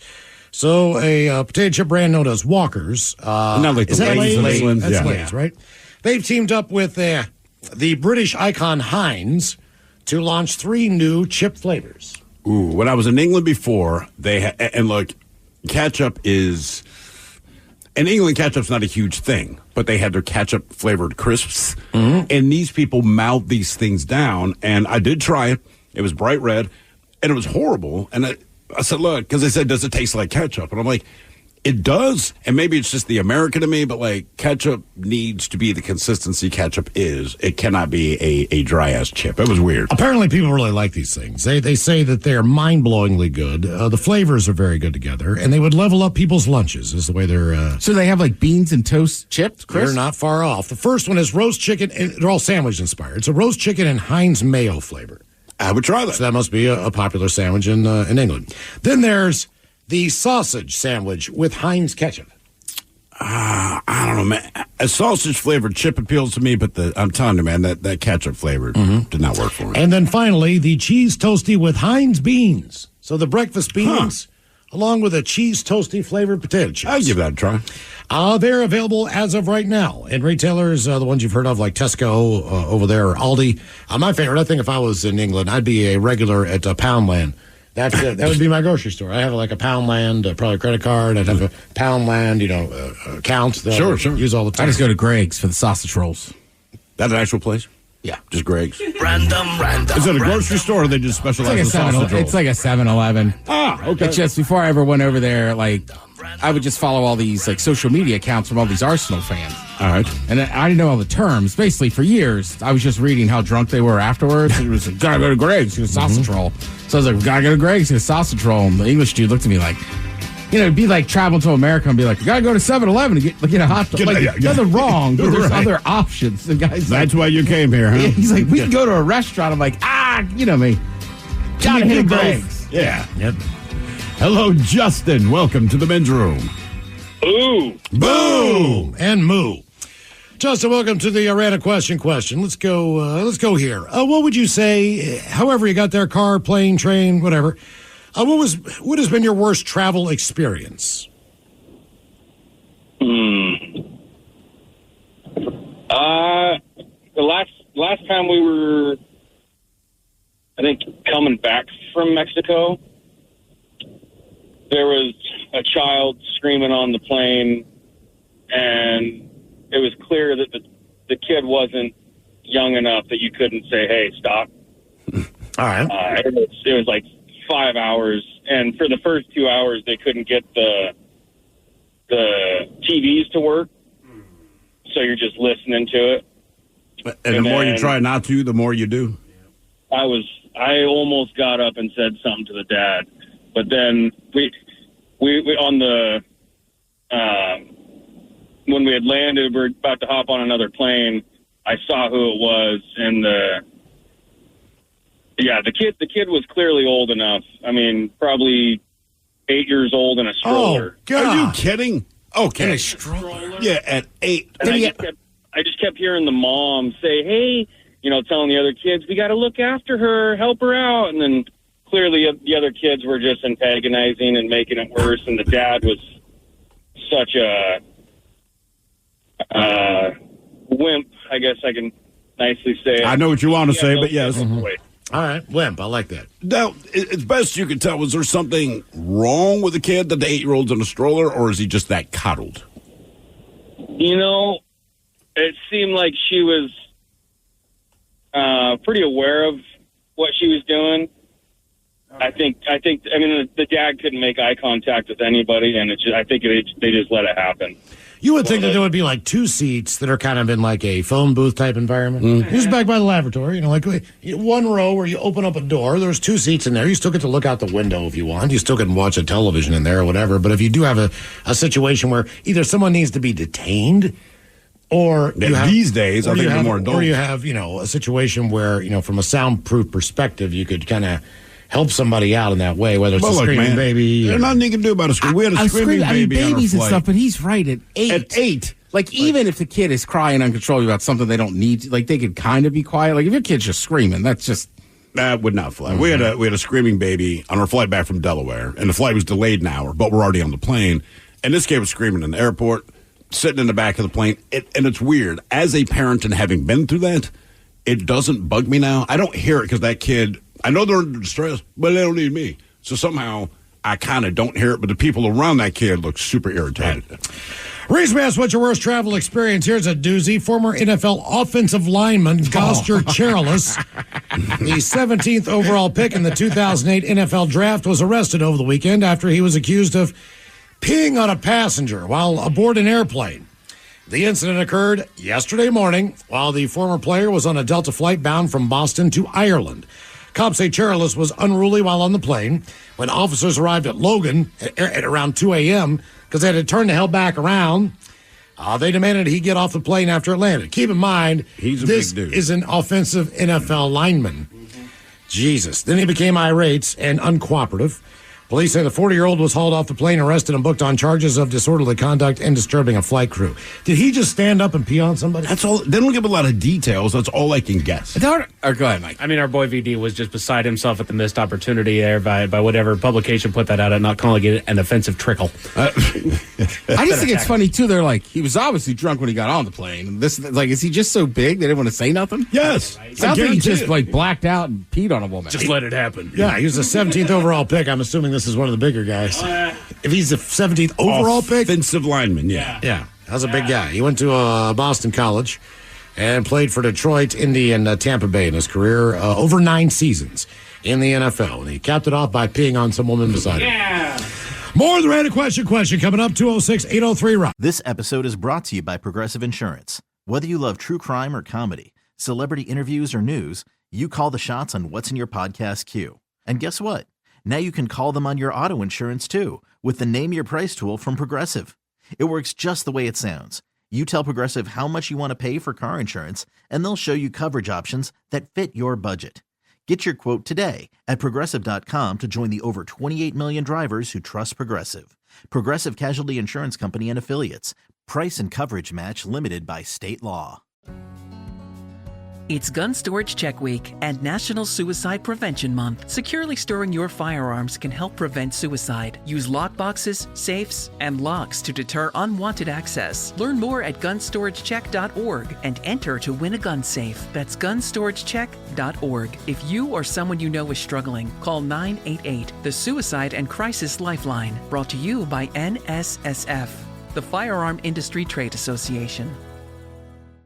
It's one thing falling in love with a house, and quite another navigating the world of negotiating, mortgage lenders, and finding the budget that works best for you.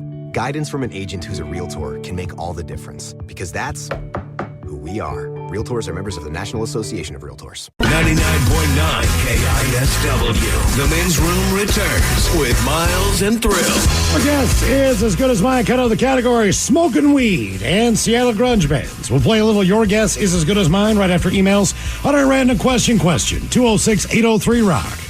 Hello, Richard. Welcome to the Men's Room. Random. Hola! Richard, welcome to the program. Yeah. All right. Hey, Richard, are you a parent? I'm a step parent. How's that? That works, man. That's a parent. You're still in it. You're a parent for sure. All right. What would you say is one of the keys to the way that you parent your kid or your kids? That's a good one, man. It was funny, man, because when I came into the picture, the kid hated me. Absolutely. Threatened to kick my butt, everything. So I took a tip from old Dave Chappelle, man. I got him stoned. How old is he? Right now, he's almost 30 now, but he was, I think, 17 at the time. Okay, all right. And did that kind of, well, you know, at that point in time, he's basically an adult. Did that bring some bonding to you guys? Oh, hell yeah, man. We've been real close ever since. Okay. You know, my rule is this. Like, my kids did not need to be disciplined, but the way I kind of drew it up was like, look, with my wife at the time, if you, and she was not the mother of their children, but if you want to step in and help and be a friend and, you know, from a female perspective, give any advice or any of those things that you can, please do that. But if there's anything that needs to be addressed, even if you know and I don't, as long as you guys don't have some bond where you have like, you know, like I won't say anything if you don't say anything, then let me take care of that. Now, fortunately, I never had to do that. You know, I was never in a position to do that, but I did not want her to be the bad person. I wanted her to be more of an adult, a friend, and someone that, you know, my kids could look up to and still trust. So absolutely. I didn't want her to be the one that, you know, was, you know, having to be nasty or whatever the deal is. I mean, I just try to do my wife is generally the heavy because she's with the kids more than I am. I mean, frankly, so like during the summer, right? They're home with her all day. She has to deal with it. My general position, I try to do what my dad did, right? So he's like, we have a scale of 100%. Mm-hmm. And 98% of it, you can and you are fully expected to F up, right? Because you're a kid, you're an idiot, you don't know. But then there's 1% on this side, don't even think about it. 1% on this other side, where I will be the evil person. Otherwise, the thing I always liked about my father, like, you could really screw up, and he'd pull you aside. And it's not that he was okay with it. You get a talking to, but he goes, look, if you don't do this thing again, it's water under the bridge. If you do this, because he would explain his position. And they'd always ask, do you understand? And before you could open your mouth, they'd always say, think about your answer. Because if you say you do, and you do this thing again, then you're just being disrespectful. And that's the dad you don't want to deal with. And it was very well. And I pushed it a couple times, and I found out he wasn't bluffing. Yeah. He was not messing around. So I tried to do the same thing with my kids. Like, look, man, this thing happened at school. You did this thing. You got caught doing blank. I get it, dude. It's stupid. You're a kid. You're supposed to. But now that you have been caught, and we're addressing this, I do not expect this to happen again. And so far, the kids are batting 100%. Okay. And my so family far. pretty much, if your last name was Smith, anyone could discipline you. Aunt, uncle. Oh, like yeah. if they were older and you were being rude or you weren't yeah. saying please or thank you, so it didn't matter. We listened to them all. Yeah, we did that in Delaware, man. It was last week. 25 people, and there were 10, 11 cousins. And it's weird. My kids they're not docile, but they're very respectful. They're decent people. But it's like even when you have a sweet dog, but you take your dog to the dog park and it plays with other dogs, it's just starts going crazy. Right. So, and they're having a blast. They're all about the same age. So they're loud, they're crazy. Did not care. But on 2 separate occasions, I had to say something to a niece or nephew. And it is amazing how much more they listen to you than their own parents. Yeah, well, they've heard it from their parents. They've heard it from their parents. But you, I mean, you're not their parent, and you're telling them. And it wasn't even a big thing. Just one dude, I just looked at him and said, stop. And I mean, like, you see all the air get sucked out of the room, and it stared him down, man. But, like, problem solved. I don't have a lot to say about it. You just, I'm going to make this statement, and then I expect you to follow suit. I picked this story for a reason. You'll find out here in a second. They say parenting is not easy, especially in the age of the internet and social media. We all know that. So this is refreshing. There's a new study out that suggests the key to good parenting is, any guesses? Don't have kids. Dad jokes. There we go. Humor, being playful and silly and laughing at crazy, stressful situations to break the ice. 72% of parents use humor as an effective parenting tool. Most parents say they use or plan to use humor in parenting their own children, mostly because there's more potential benefit than harm. They also show that, look, not everybody's naturally funny. 70% of parents, though, say they would be interested in a course on how to utilize humor in parenting. Of course. I mean, Like, you read got a to be book, quick-witted, man. Yeah. Grown adults who say their parents used humor are far more likely to say they now have a good relationship with their folks and that they feel their parents did a great job of raising them. The research shows parental humor is the secret ingredient for fostering cognitive flexibility, relieving stress from situations that might be stressful, and promoting creative problem solving and resilience in both the parents and the children. Yeah, there is something to that. My uncle told me that years ago. He worked for the Pentagon, and he was kind of a higher up. So he's like, my job is nothing but stress. But he just said, look, the one thing I figured out in life, when you're in these situations, he goes, humor is the best icebreaker, and it prevents things from getting out of hand. Yep. They do say, as far as being funny, in some of the funnier ad campaigns in recent years, is the one that's trying to save you from becoming your parents. And let's face it, if we're all becoming our parents, whether we like to or not, it's probably going to happen. 27% of Americans say they're worried they have become their parents. The average person first realizes they act like their parents at about 30 years old, and then they looked at individual things, okay? Just individual things in situations where you have now become your parents. So Some of those commercials, by the way, are very funny. Some of them, though, I don't like the new campaign. They hit home. Well, I've always liked weather. I understand I'm in my 40s. Ted, when the first time I saw that ad, all right, I thought of you, I thought of Miles, because you guys are both weather nerds, right? And I'm like, it's so true, though, where you're looking out the window like, got about a 40% chance of rain. You can tell by those clouds. And I'm like, right, this is the conversation we have at work. Saturday, I had to go to the grocery store for something. Specifically bought a new candle. So I was like, yeah, power might go out.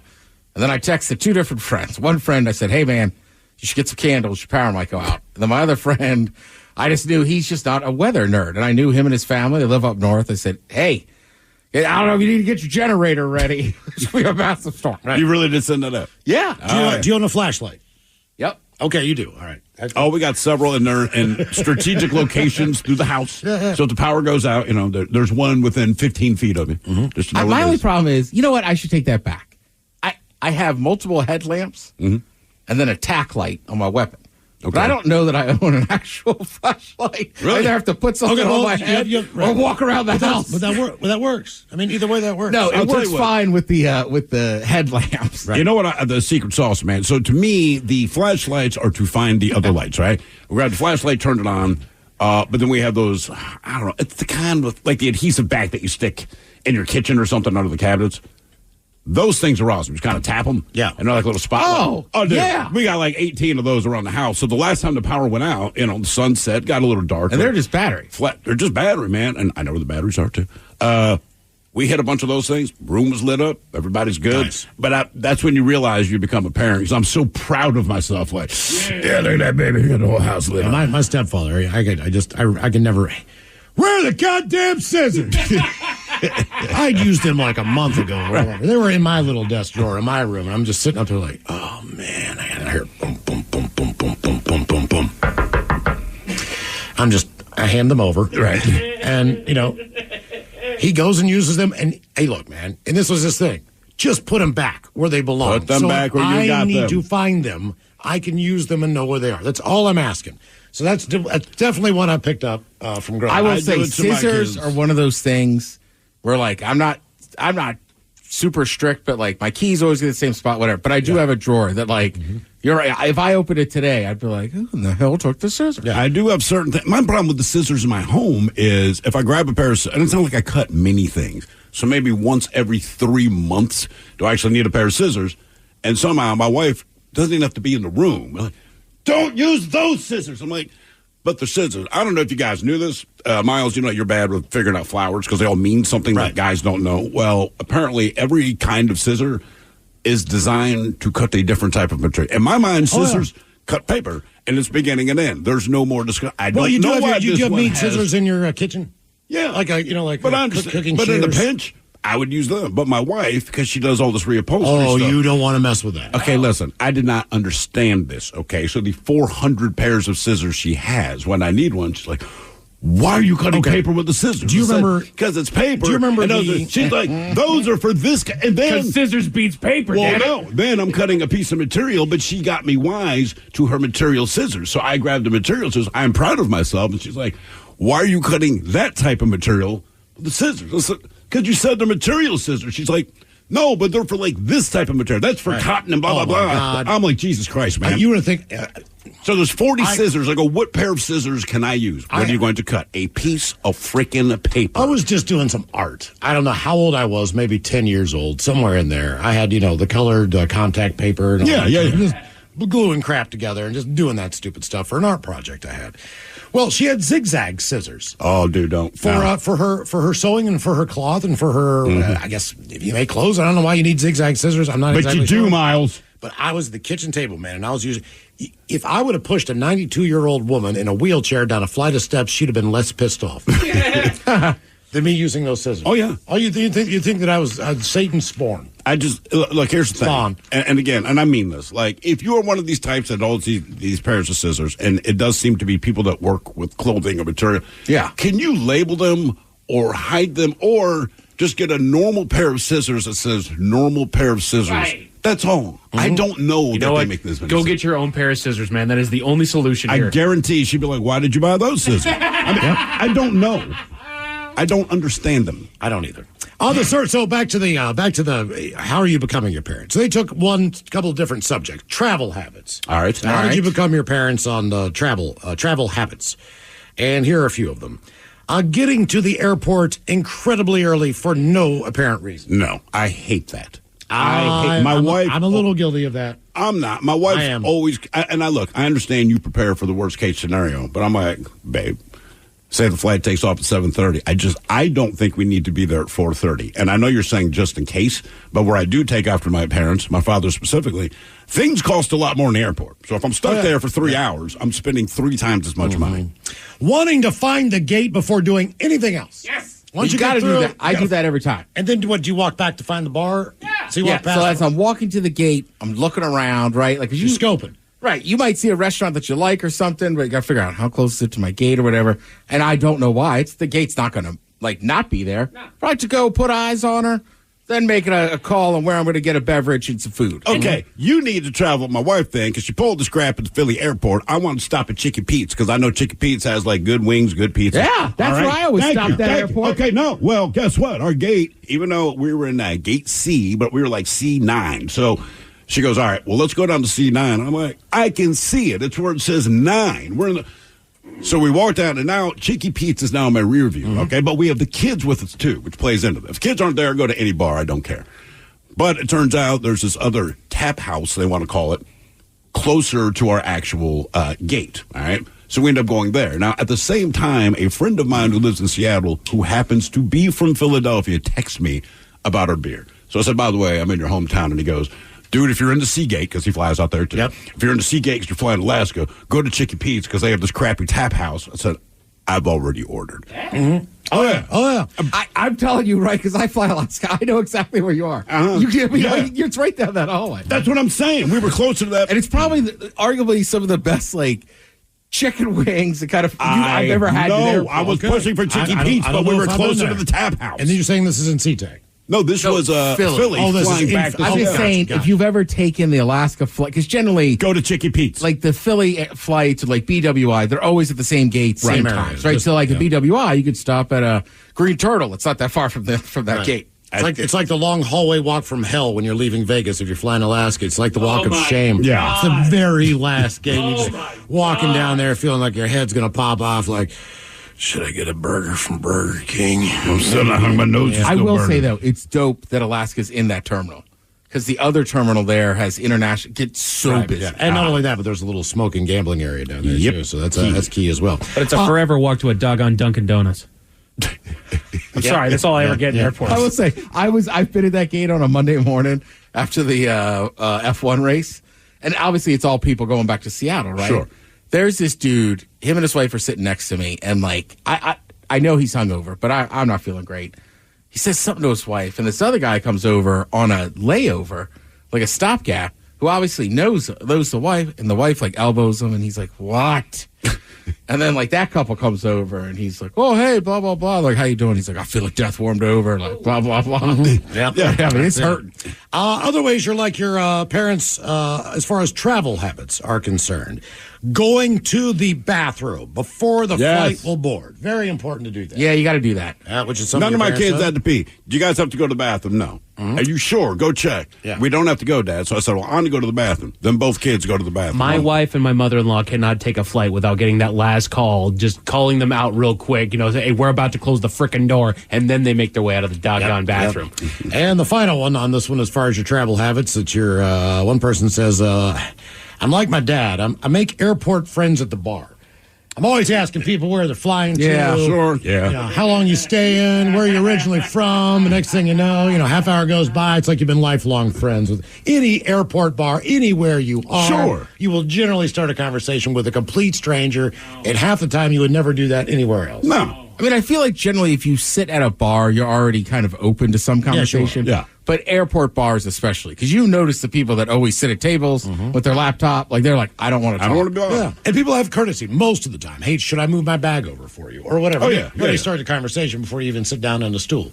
So, hell, I mean, most of the time, I've never been to an airport bar and not talked to the person beside me. No. Ever. And half the time, they're the ones starting the conversation with me because that's weird because it's Seattle. They're not from here. They're flying out, you see. Yeah. So, but either way. Yeah. You ever had I've had it happen to me, and then I did it to somebody. What's that? Like you're in an airport bar doing the standard conversation, and they have something terrible going on in their life, and you're like, Oh, no. yeah, I'm here for a funeral. yeah. And then when I did it to the other guy, I felt bad because he felt so bad. But I was just like, all right, it's not, it happens. Yeah, I mean, there's no way to know, right? It's 7 You don't a.m. know. on a weekday, and he just went, good to have a drinking partner. And I was like, yeah, I can only have one. He's like, why? And I'm like, something's going, blah, blah, blah. And finally, he's like, what is it, man? Oh, dude. I'm going to my dad's funeral. He's like, Jesus, I'm sorry. He just was ready to chat, like get hammered. I'm like, any other day, I'm your guy. Ted, it happened to me with my grandfather. My grandfather passed away. There was a delay in Charlotte, and I could not get on the plane. I'm flying there to go. It was the viewing was that afternoon, right? The actual funeral was the next day. But I'm in the bar, and they kept canceling the flight. I'm like, and I'm wearing a dress shirt. Too. Like, I'm kind of dressed to just get down there and get off the plane and go to the, where the family's eating, and it's kind of more of a loose casual, just, talking about your life and everything else. And they keep canceling on me. And I'm sitting at the bar. It's the NASCAR bar. If you've ever been to the Charlotte airport where they have like the hubs that look like, the bar stools and everything. And I'm sitting there, and this guy's like, hey, man, where you going? I'm like, I'm not going anywhere. I'm never getting where I'm going to go. He's like, where are you going? I'm going, Williamson, West Virginia. He's like, why are you going there? I'm like, my grandfather's wake thing just started right now. Because I'd been in there for 3 or 4 hours. It was only like an hour flight. I mean, I kept getting delayed. And he's like, it's right now. I'm like, well, the funeral's tomorrow, but like all the other family and friends are coming tonight. He's like, it starts right now. I'm like, right now. And then like, I was just like, no. Just keep pounding shots. That's the way to go. That's not all I could do. Hello, Rick. Welcome to the men's room. Hola, Victolas. Hola! Rick, welcome to the program. Ran a question. Let's go with this last one for you.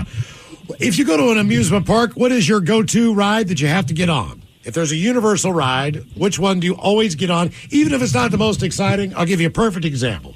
I am a big fan of the Log Jammer, which is not the fastest roller coaster at any amusement park, nor is it a roller coaster, but the idea of getting in a wooden boat and floating and then one splash at the end, for some reason, I need to ride that thing every time.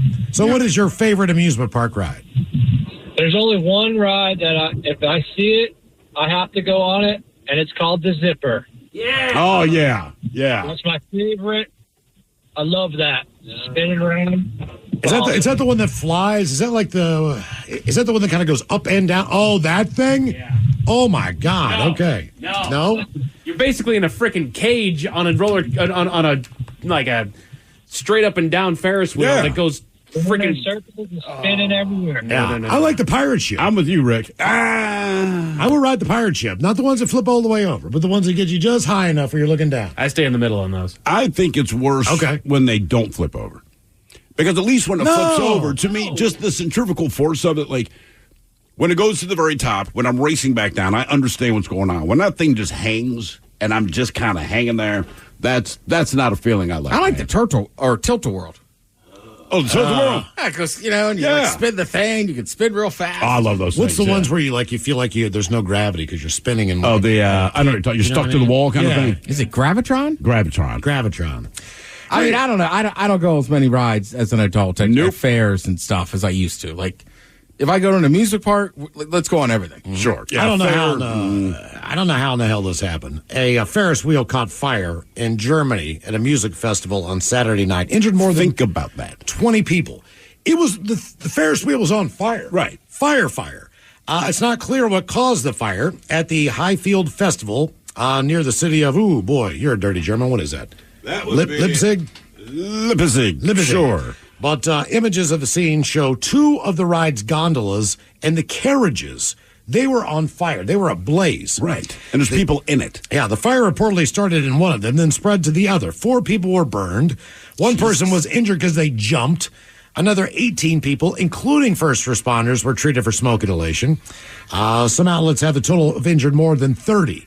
And the incident is under investigation. Is that the worst ride to be on if it's on fire? You can't. I mean, hell, it's the worst ride to get on if you want to get off. Because every one of those things has to stop. There's no quick way to get out of that thing. Yeah, that's brutal. Even on a regular Ferris wheel, I'm like, when are we going to get to the bottom of this thing? All right, John, let's see. Your guess is as good as mine. Coming up, our category, smoking weed and Seattle grunge bands. And we got your emails coming up next from the men's room at KISW.com. This is NSSF, the Firearm Industry Trade Association. It's Gun Storage Check Week and National Suicide Prevention Month. Securely storing firearms can help prevent suicide. Use lockboxes, safes, and locks to deter unwanted access. Learn more at gunstoragechek.org and enter to win a gun safe. That's gunstoragechek.org. If you or someone you know is struggling, call 988, the Suicide and Crisis Lifeline. What kind of programs does this school have? How are the test scores? How many kids to a classroom? Homes.com knows these are all things you ask when you're home shopping as a parent. That's why each listing on Homes.com includes extensive reports on local schools, including photos, parent reviews, test scores, student-teacher ratio, school rankings, and more. The information is from multiple trusted sources and curated by Homes.com's dedicated in-house research team. It's all so you can make the right decision for your family. Homes.com. We've done your homework. This episode is brought to you by Progressive Insurance. Whether you love true crime or comedy, celebrity interviews or news, you call the shots on what's in your podcast queue. And guess what? Now you can call them on your auto insurance too with the Name Your Price tool from Progressive. It works just the way it sounds. You tell Progressive how much you want to pay for car insurance, and they'll show you coverage options that fit your budget. Get your quote today at Progressive.com to join the over 28 million drivers who trust Progressive. Progressive Casualty Insurance Company and Affiliates. Price and coverage match limited by state law. This episode is brought to you by Progressive Insurance. Whether you love true crime or comedy, celebrity interviews or news, you call the shots on what's in your podcast queue. And guess what? Now you can call them on your auto insurance too with the Name Your Price tool from Progressive. It works just the way it sounds. You tell Progressive how much you want to pay for car insurance, and they'll show you coverage options that fit your budget. Get your quote today at Progressive.com to join the over 28 million drivers who trust Progressive. Progressive Casualty Insurance Company and Affiliates. Price and coverage match limited by state law. This is NSSF, the Firearm Industry Trade Association. It's Gun Storage Check Week and National Suicide Prevention Month. Securely storing firearms can help prevent suicide. Use lockboxes, safes, and locks to deter unwanted access. Learn more at gunstoragececk.org and enter to win a gun safe. That's gunstoragececk.org. If you or someone you know is struggling, call 988, the Suicide and Crisis Lifeline.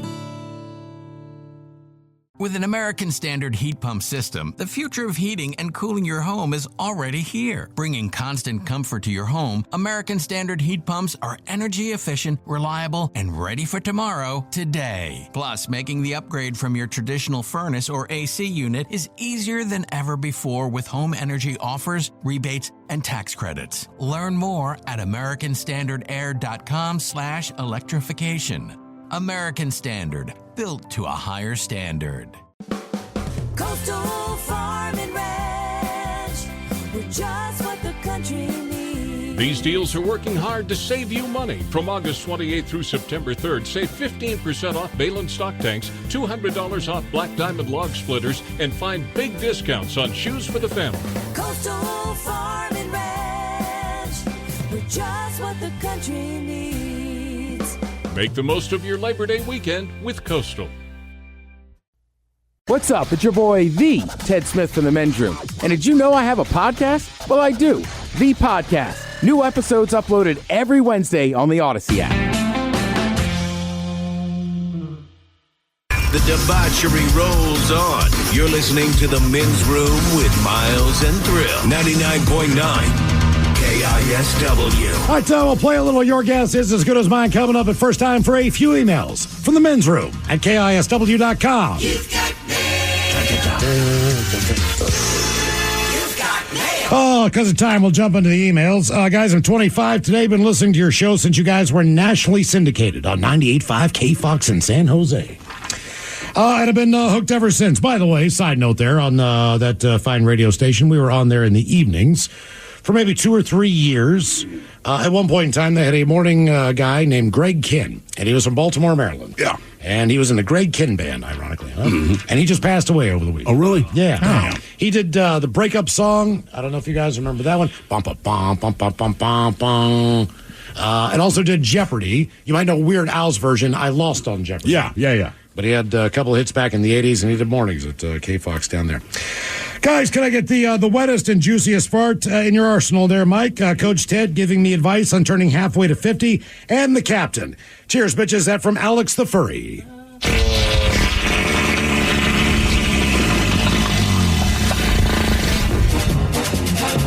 Halfway to 50. One thing that comes with old age is a different view of life. Some people find patience, the ability to understand that you don't understand how things work at other places. Keep that in mind. Ooh, well, ahoy there. Funny that you heard this show in San Jose on the Fox. I once had a peculiar sexual encounter with the Fox at Old St. Joe. And I don't mean a fox, I said a foxy lady, I mean an actual fox. You might know him better as the Carfax Fox. He was sitting on a corner with a jug of his homemade wine that's made with 1 pound of regurgitated gummy bears, 2 Tide Pods, artisanal water from a truck stop, garnished with a hobo's toenails and drink up. And after getting drunk and temporarily blind, he pulled down his pants, bent over, and said, "Let's play a game of soldier." I said, "How do we play?" That's when he said, "You jump in the foxhole." So I did. The rest is history. Crunch berries. But Charles, apparently none of my friends have the same high-class taste in programming like I do, so I'm sitting on my own. How about the Dirty Germans giving me some suggestions on how a gal turning 35 should spend the rest of her birthday? Thanks, you guys, and rock on. That from Adrian. Yeah, we like to call a game of basketball. Well, the back of your head is the basketball and we dribble it. Yeah, so we'll be dribbling involved. Also, things will be slam dunked. Yeah. A good way to practice defense. Somebody has to watch the man with the ball, 2-on-1. Yeah. Loose balls. Make sure you dive on the floor for that one. Because it's hot outside. Yeah, I guarantee you this, there will be no blocks. Guys, I want to give a birthday shout out to my husband of 11 years. His name is Jason, turning 35 today. He's been active duty in the Navy for over 16 years. All right. And we are lucky enough to be celebrating from London, England. Hello. Where he got stationed. He's a big fan of your show and longtime listener. Could he please get a Homer Simpson fish sandwich and some life advice from the Dirty Germans? Thanks, guys, and rock on. That from Jess. Fish sandwich. Are you sure? Yeah, the best life advice I have is, do what they do in England over there and enjoy your beans and weenies. Yeah, sure, but you can have your Air Force Base. Oh, he also wants a you big dummy, Mike. Sorry. Oh, my bad. No, I didn't say it. You big dummy. Tell you what, that's a good place to be stationed in the military. London? Yeah. And I feel like we just sent some equipment back over there. Like, didn't we close it for a while? I think so. I mean, things getting all weird over there, so yeah. Yeah, I'm just saying, of all the places in the world, like, that's pretty dope. Well, yeah, I got home stationed in London. Yeah, but the bad part is, man, and look, I'm sure that you're an upstanding individual, but a guy like me, putting me in a major city like London, like, guys, listen, I'm going to go AWOL. Don't take it personally, but there's a lot of pubs to go to. There's lots of chicks. I'm gone. Let's get a contestant on the line for your guess is as good as mine if we can right now. 206-803-ROCK. A couple extra birthday emails. I don't know how you never made it in the military. Yeah, I mean, hey, man. I'll let you just show up and go, I'm going AWOL. Hey, look, there's nothing, just sorry. Guys, can I get a birthday shout out? 56 years old. My name is Tim. How about a suck it up cupcake? And the Germans telling me what it's going to be like to be 56 years old, please. So, suck it up, cupcake! Yeah, what I would say to you is if you really want to enjoy your 56 year, book yourself a ticket to Deutschland and offer up some Timbits. Oh, yeah, see? He's a Canadian, huh? Yeah. So he is to me. Yeah. So, is he Canadian? So we knows that? Yeah, it does not matter. He is the bits. It's all right, yeah. So I guess I'll provide him with some currywurst. What is that?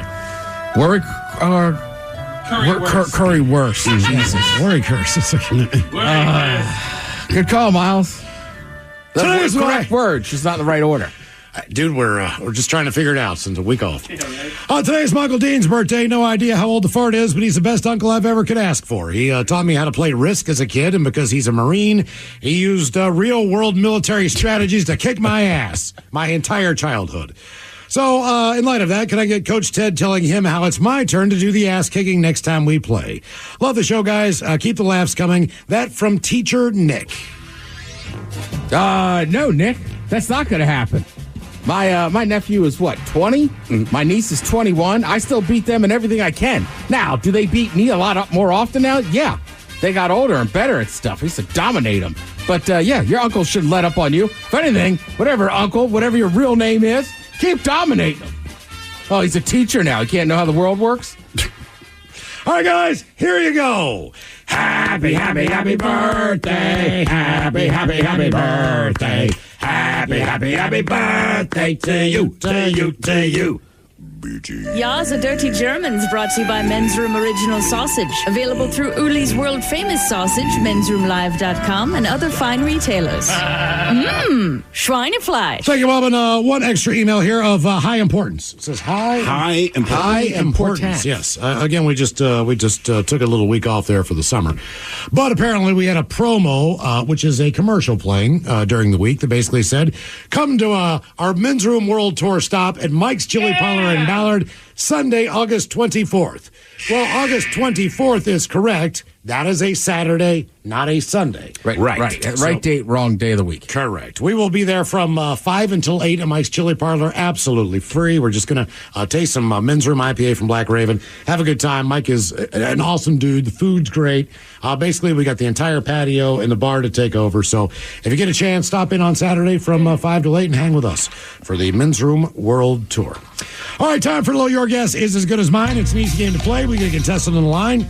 And then from there, you pick from one of two categories and see if you can get as many right in said categories before 3 strikes and you're out. So, Steve, who is our contestant? Ready to play your guess is as good as mine. Well, a lot of you guys don't believe that anyone with this name still exists. Hello, Gary. Welcome to the men's room. Hola, my brother. Hola! Gary, welcome to the program. Yeah. And your guess is as good as mine. And just real quick, is it Gary or is it the nickname for Gerald? No, I looked that up. That's why I know it meant Master of Spears, the way it was spelt. It's Old English Gaelic or something. It's really crazy. Okay, that is crazy. Master of Spears? Yeah, that's the meaning of the name of Gary. And it's spelt with one R, and there's another spelling of two R's. It's really strange. That is You so guys weird, made me Gary. do that. I can't fell believe down the rabbit hole. I can't believe you could get that deep on a Gary. Yeah, I mean, like, it says Gary. Yeah, it's My Gary. name. Yeah, exactly. All right, Gary, our categories, we've got the top 10 Seattle grunge bands of all time. We live right here in Seattle. The Foo Fighters played last night, as a matter of fact. But these, from the era that we know to be grunge, are 10 of the best Seattle grunge bands from You Discover Music. They say after the glossy pop records dominated the mid-'80s, music world needed a shot of real raw rock and roll. And the antidote came in the shape of grunge, a mighty distillation of punk attitude and heavy metal volume pioneered by a group of remarkable bands from Seattle and America's Pacific Northwest.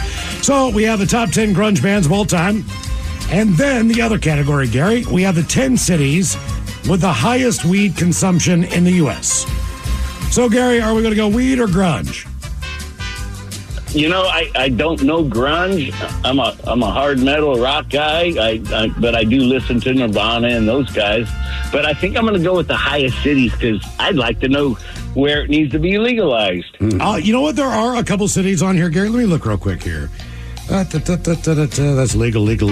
Nah, it might not be legal. I think there are a couple cities on the list where weed is not necessarily legal for anyone's consumption. However, a few on here are also medical marijuana places. So either way, United States of America, by the way, is the country that smokes the most weed in the world. The American legal cannabis industry fared well last year. Legal sales across 38 states reached $28.8 billion. That's a 10% increase. 23,000 jobs were added just to the cannabis industry alone last year. So we have the 10 cities with the highest weed consumption in the U.S. So, Gary, you know the way the game is played. I'll try to get as many right in said category before 3 strikes and you're out. All right, here we go. Portland, Oregon. Portland, Oregon is number 8. Wow. Total weed consumption, 5 metric tons per year. Portland was declared the weed capital of the United States or the best weed city in 2023. And they say Oregon is included among the states that do smoke the most weed in America. You don't say. With an estimated 33% of the adult population having smoked up within the last year. And the state with the most dispensaries per capita. All right. Okay. They used to have the most strip clubs, so woohoo. Well, Portland, I believe, still does. I think per capita. Oh, Per capita, still do, per yeah. capita, yeah, exactly. Per capita. Okay, let's go with Seattle. Got to go here. Seattle, Washington, number 9. 4.6 metric tons of weed. With an average price per ounce of around $234 for high-quality weed, Washington is included in the states, believe it or not, with the cheapest weed in America. Nice. Just not here in Seattle. No. I don't think so. No, hell no. All right, number 3. Let's see. I'm going to go with San Francisco, California. San Francisco. That seems right. You're not going to believe this. I won't. It's number 11. It's not on the top 10? It is not in That's the top surprising 10. because I had that on my draft list here. Wow. Okay. How about Phoenix, Arizona? Phoenix, Arizona, number 5. Really? They are smoking like crazy down there. 11.4 metric tons per year of weed. That surprises me. Retailers sold nearly $1.5 billion. Well, it's legal now, too. Of recreational and medical cannabis, 2023. All right, let's see here, Gary. You got Phoenix, Arizona. You got Portland, Oregon. Seattle, Washington. You have 4 of the 10 with 1 strike on you, so you have 2 strikes remaining. Let's go with Las Vegas, Nevada, because I think they legalized it. Great guess. Number 10. That is correct. Total weed consumption, 4.1 metric tons per year. It is only legal if you're 21 and over and smoking in a private residence. I don't believe, I would have to say eventually Las Vegas would be the first to get a real weed bar, so to speak. Oh, for sure, man. Or at least a few. Sure, yeah. Which I'm sure they have, like in Amsterdam or wherever. Well, I mean, they have some in California. Do they? Yeah. Okay. I've never been to one, so I don't know. Okay. All right, Gary, you got Vegas. You got Seattle. You got Portland. You have Phoenix. These are the top 10 cities with the highest weed consumption in the U.S. Houston, Texas. How did you know that? That's number 4. I'm just going east. 18.5 metric tons per year. It is not legal to smoke weed in Texas. It's not legal to do a lot of things in Texas. Recreational in several cities and counties. Small amounts have been decriminalized, not on sale. Austin, decriminalized, Austin, but not on sale. Right, and you can buy weed in Austin, but it's that Delta 9 stuff. It's off by like a molecule. Okay. All right. Did not know that. No loophole. Okay, so Houston is number 4. You got Phoenix at number 5, Portland at 8, Seattle at 9, and Vegas at number 10, Gary. And you have only one strike against you. I'm going to say the District of Columbia, Washington. District of Columbia, not a bad guess, not on the top 10.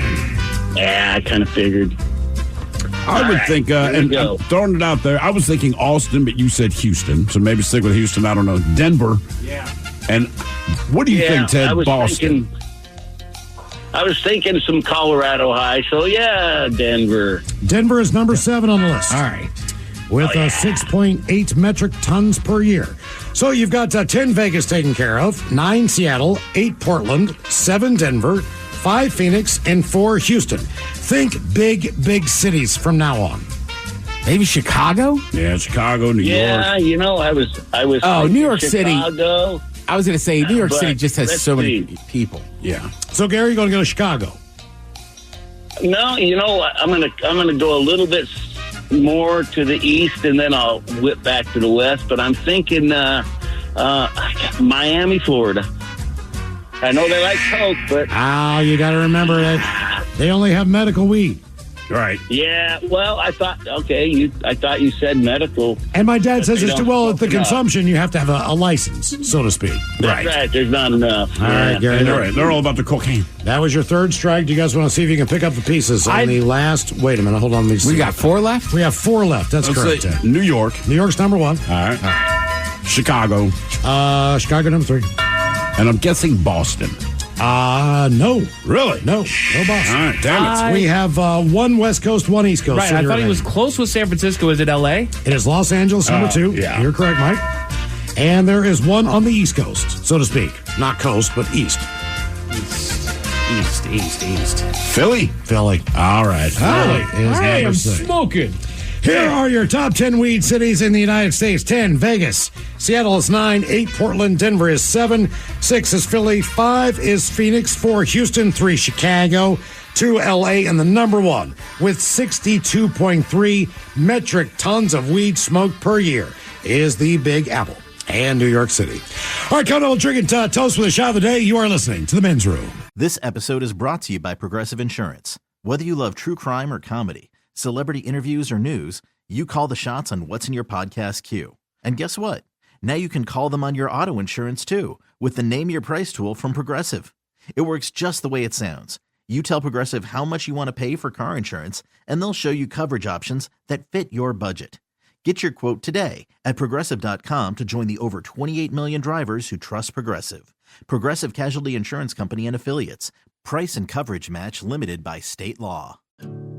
This is NSSF, the Firearm Industry Trade Association. It's Gun Storage Check Week and National Suicide Prevention Month. Securely storing firearms can help prevent suicide. Use lockboxes, safes, and locks to deter unwanted access. Learn more at gunstoragecheck.org and enter to win a gun safe. That's gunstoragecheck.org. If you or someone you know is struggling, call 988, the Suicide and Crisis Lifeline. What kind of programs does this school have? How are the test scores? How many kids do a classroom? Homes.com knows these are all things you ask when you're home shopping as a parent. That's why each listing on Homes.com includes extensive reports on local schools, including photos, parent reviews, test scores, student-teacher ratio, school rankings, and more. The information is from multiple trusted sources and curated by Homes.com's dedicated in-house research team. It's all so you can make the right decision for your family. Homes.com. We've done your homework. 99.9 KISW. The shenanigans continue. This is the Men's Room with Miles and Thrill. All right, couple of minutes. We'll drink a toast from the shot of the day. And we do have your headlines on the way at 5:50. But first, quick check out Mike Hawk and some of the stories and headlines he is not working on. Thank you, Miles. There is a quote-unquote sober curious lifestyle trend on the rise with the younger generations. Sober curious? Sober curious. Basically, it's not really news, but it's bubbling up that the younger generations are not drinking as much. Okay. Well, probably because they can smoke. Yeah, you know what? Yeah, it's vape. Right, I mean... Well, California's sober. Yeah, sure, exactly. That too. It's also just different stuff. Absolutely. You know what I mean? Like, I feel like, I don't know, you hear stories of, like, your grandparents and stuff, and it was like, I don't know, you had to eat 12 eggs and a fifth of whiskey every day. Right. You know what I mean? Exactly. So I think stuff changes. But, yeah, the younger generation, like, they're just not getting messed up. You don't know what you're missing. Yeah, right? No kidding. Well, and especially with 2020, like, there was a lot of people in our generations, collectively, that we turned to alcohol to kind of deal with it. Yeah. So maybe they're seeing kind of the fallout from that, and like, no, I'm not going to go to alcohol to solve my problems. And like Steve said, you don't know what you're missing. And a lot of times I can't remember what I didn't miss. That's right. It really helps the time fly by. Time traveling. A new study says that swiping through videos won't help with boredom, but will actually make it worse. Ah, all right, that makes sense. Right? When you think about when you're just sitting down on the couch and you're just doom scrolling, as you call it, it's more just kind of it being in a time stasis. You're not necessarily not bored, but there's nothing else to do. To me, I'm not a big phone swiper guy, but where I am guilty of that is like hitting the, I don't know, the on-demand thing. Right? Let's see what movies are out. And I will watch 45 trailers.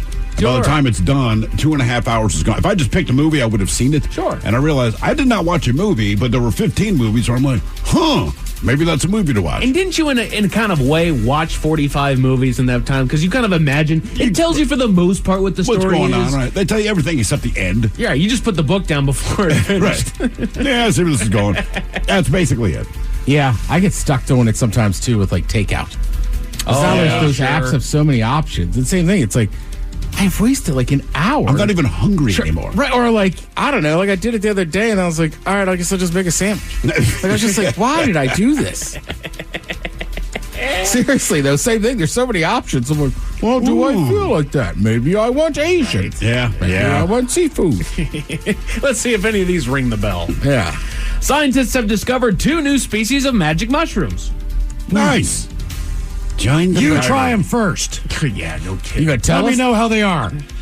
Oh, God, no, Ted. I'm not working on it. I don't do mushrooms. All right. Only burnouts do. I do. I'll give it a try. What is that stuff? What is that stuff from Africa, like a tree bark?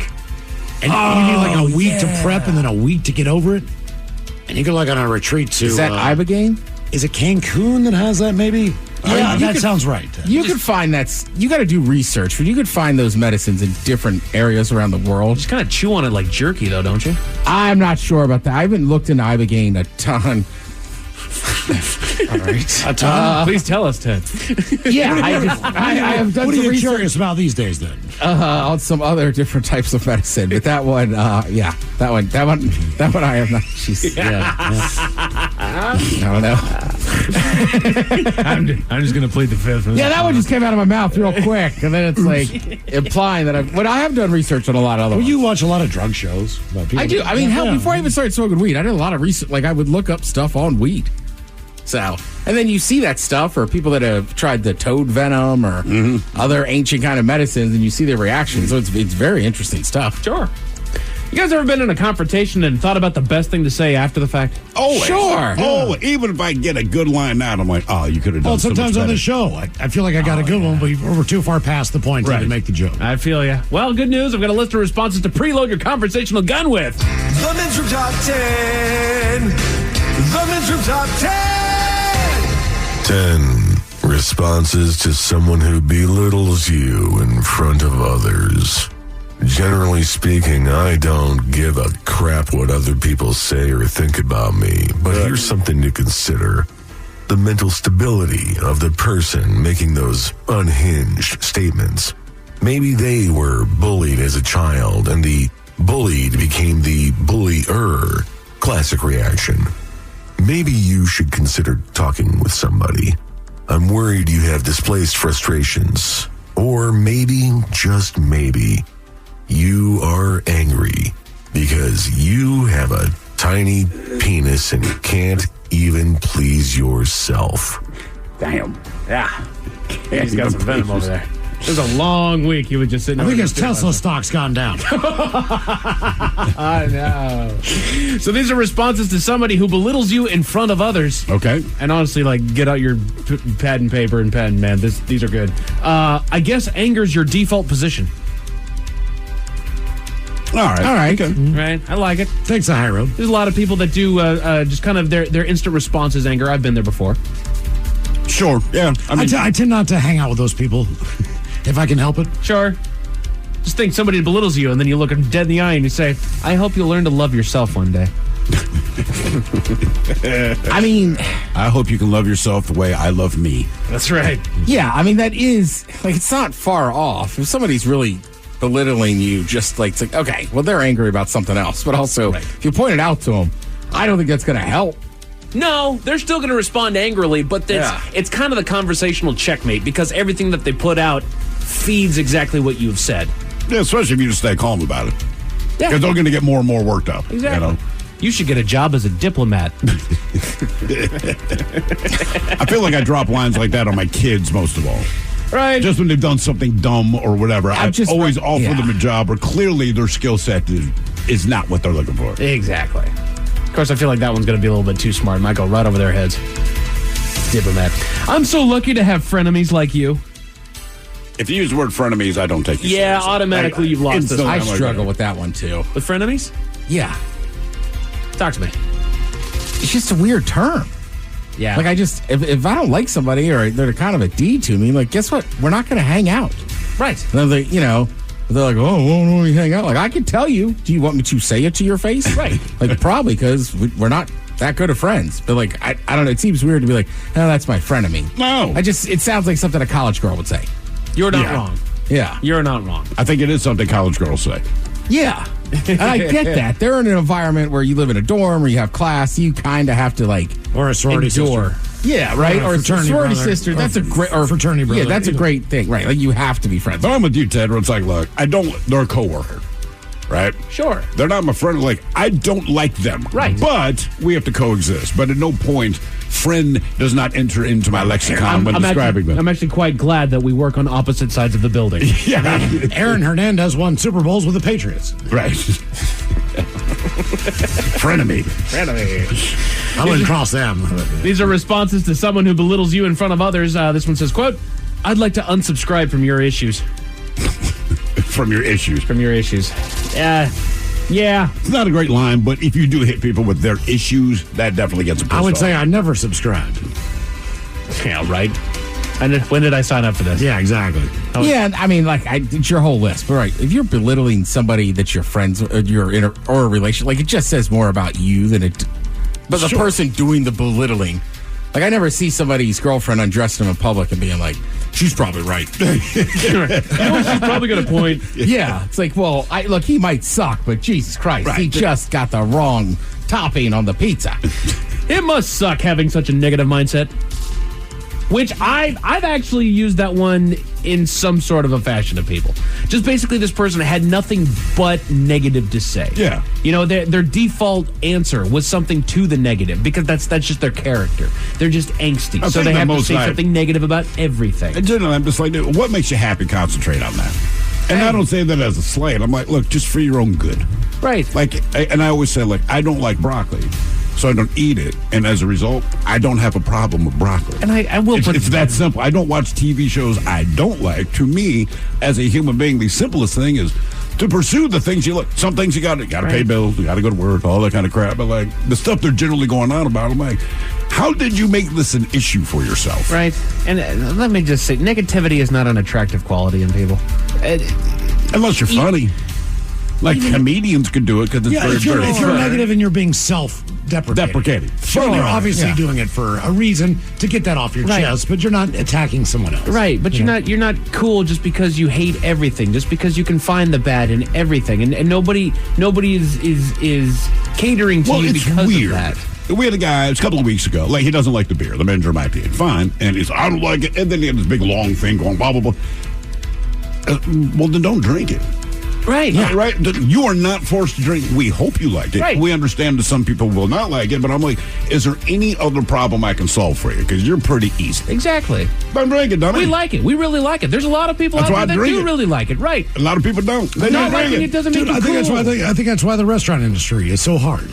If you go and you have one bad experience, whether it's your server, whether it's the food, whether it's the bartender, it could be the company that you're with. Right. You know what I mean? You probably might not go back. I'm not going to go on Yelp and write a negative review. I just won't spend my money there anymore. Right.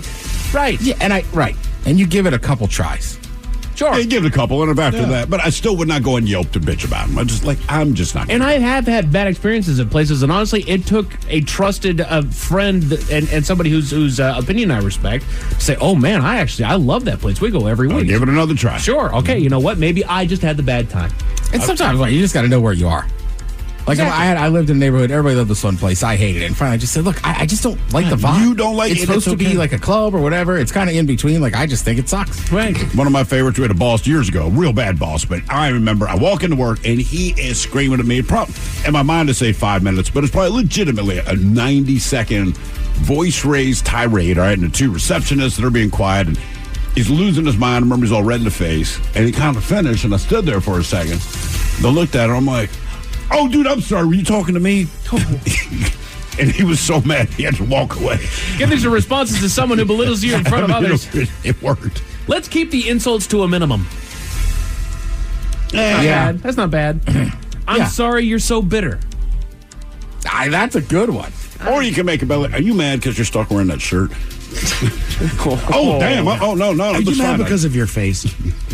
I do like this one. Again, I will say, there is certain times for I had an interaction with somebody at a minor league baseball game, and they were very negative about this one thing. And I kept asking questions because they were so negative. I was like, there has to be a personal reason. Yep.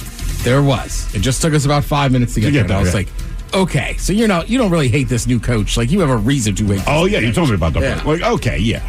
Not everyone should be entitled to an opinion. And I'm sorry, that's not a comeback. That's a fact. That's a fact. I didn't realize rudeness was your superpower. Oh, that's pretty good. Ooh, I would use that among my friends if they were just being rude about something. Right. Like, Jesus, dude, chill out. Well, someone forgot to take their mood stabilizers. Just God forbid they're actually on something. Yeah, I know. That's what you're Right saying. then it's like, stepped in it. Now I'm the D. Say it a little louder. I don't think the people in the back heard. It's kind of the opposite of say it with your chest. Yeah, right. And then this is the number one response to somebody who belittles you in front of others. Say somebody just goes off. Just strike them down with, "I'm sorry your parents didn't hug you enough." Mm-hmm. Do you need one? Bring it in. Bring it in, brother. Come on, man. Get in here. God, we were talking about something the other day. Thought I was with you, and I was just like, that's a group of people that, somebody should have hugged them when they were kids. Yes. I forget what it was, but yes, that was a conversation that we had. Yeah, I was just like, they're so angry about everything. Right. I would sum it up. Did your mom hold her breath for 8.5 months of the 9-month pregnancy? Right. Like, what in the hell? We almost got him out. 2 minutes too long. Damn it. So close. Hey, Miles, a man in Myrtle Beach has felt the need to hold up a candy store. Why would he do that? Tell you all about it at 5:50. Thank you, sir. Headlines are coming up at 5:50. In the meantime, let's get a contestant on the line for Profile This at 206-803-ROCK. Have we made it to drinking time? From the mind of a 2-foot-tall talking spokes puppet comes this year's biggest challenge. It's time for Bob's Dare to Compare, the hottest game show on TV that asks, what happens when you compare Bob's to the competition? You get style. You get quality. You get beeps and boops and dings and whomps. In thousands of dollars in savings. Everyone's a winner when you dare to compare with Bob's Discount Furniture. Shop in store or at mybobs.com to play now. It's Gun Storage Check Week and National Suicide Prevention Month. Securely storing your firearms can help prevent suicide. Use lockboxes, safes, and locks to deter unwanted access. Learn more at gunstoragecheck.org and enter to win a gun safe. That's gunstoragecheck.org. If you or someone you know is struggling, call 988, the Suicide and Crisis Lifeline. Brought to you by NSSF, the Firearm Industry Trade Association. This episode is brought to you by Progressive Insurance. Whether you love true crime or comedy, celebrity interviews or news, you call the shots on what's in your podcast queue. And guess what? Now you can call them on your auto insurance too with the Name Your Price tool from Progressive. It works just the way it sounds. You tell Progressive how much you want to pay for car insurance, and they'll show you coverage options that fit your budget. Get your quote today at Progressive.com to join the over 28 million drivers who trust Progressive. Progressive Casualty Insurance Company and Affiliates. Price and coverage match limited by state law. It's Gun Storage Check Week and National Suicide Prevention Month. Securely storing your firearms can help prevent suicide. Use lockboxes, safes, and locks to deter unwanted access. Learn more at gunstoragecheck.org and enter to win a gun safe. That's gunstoragecheck.org. If you or someone you know is struggling, call 988, the Suicide and Crisis Lifeline. Brought to you by NSSF, the Firearm Industry Trade Association. It's warming up, folks, and about time to turn on your AC unit and cross your fingers. Or you can give up that moment of truth and switch to an American Standard heat pump system like I did. My place is on Comfort Autopilot thanks to American Standard. Energy efficient and reliable, my heat pump keeps things cool like the Arctic in the summer. And with energy incentives, I was able to save. Ready for the future of comfort? Learn more at americanstandardair.com/electrification. You don't just live in your home. You live in your neighborhood as well. So when you're shopping for a home, you want to know as much about the area around it as possible. Luckily, Homes.com has got you covered. Each listing features a comprehensive neighborhood guide from local experts. Everything you'd ever want to know about a neighborhood, including the number of homes for sale, transportation, local amenities, cultural attractions, unique qualities, and even things like median lot size and a noise score. Homes.com. We've done your homework. Coastal Farm and Ranch, we're just what the country needs. These deals are working hard to save you money. From August 28th through September 3rd, save 15% off Balin stock tanks, $200 off Black Diamond log splitters, and find big discounts on shoes for the family. Coastal Farm and Ranch, we're just what the country needs. Make the most of your Labor Day weekend with Coastal. What's up? It's your boy, the Ted Smith from the Men's Room. And did you know I have a podcast? Well, I do. The Podcast. New episodes uploaded every Wednesday on the Odyssey app. Somebody out there deserves to be recognized.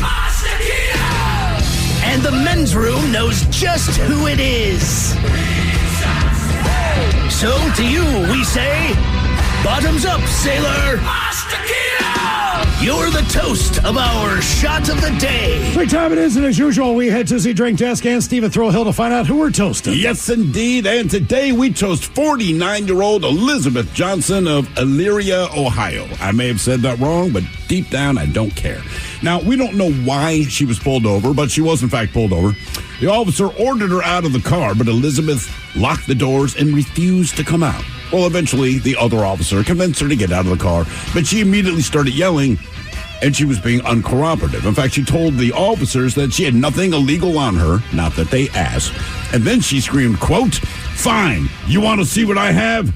And that's when she lifted her shirt and her bra and exposed her massive breasts to the officers. Unfortunately for Elizabeth, her crack pipe also fell out of her bra, along with her boobs, and she was arrested on drug-related and other charges. I'm going to tell you right now, I saw a picture of this woman. Those cops didn't deserve to see that, man. Oh, no. I mean, look, and as a dude, any time that we get the chance to see boobs like we want to, when I saw her mugshot, I was like, dear God, man. She had, Lord have mercy, you don't want to see that. It was that bad, seriously.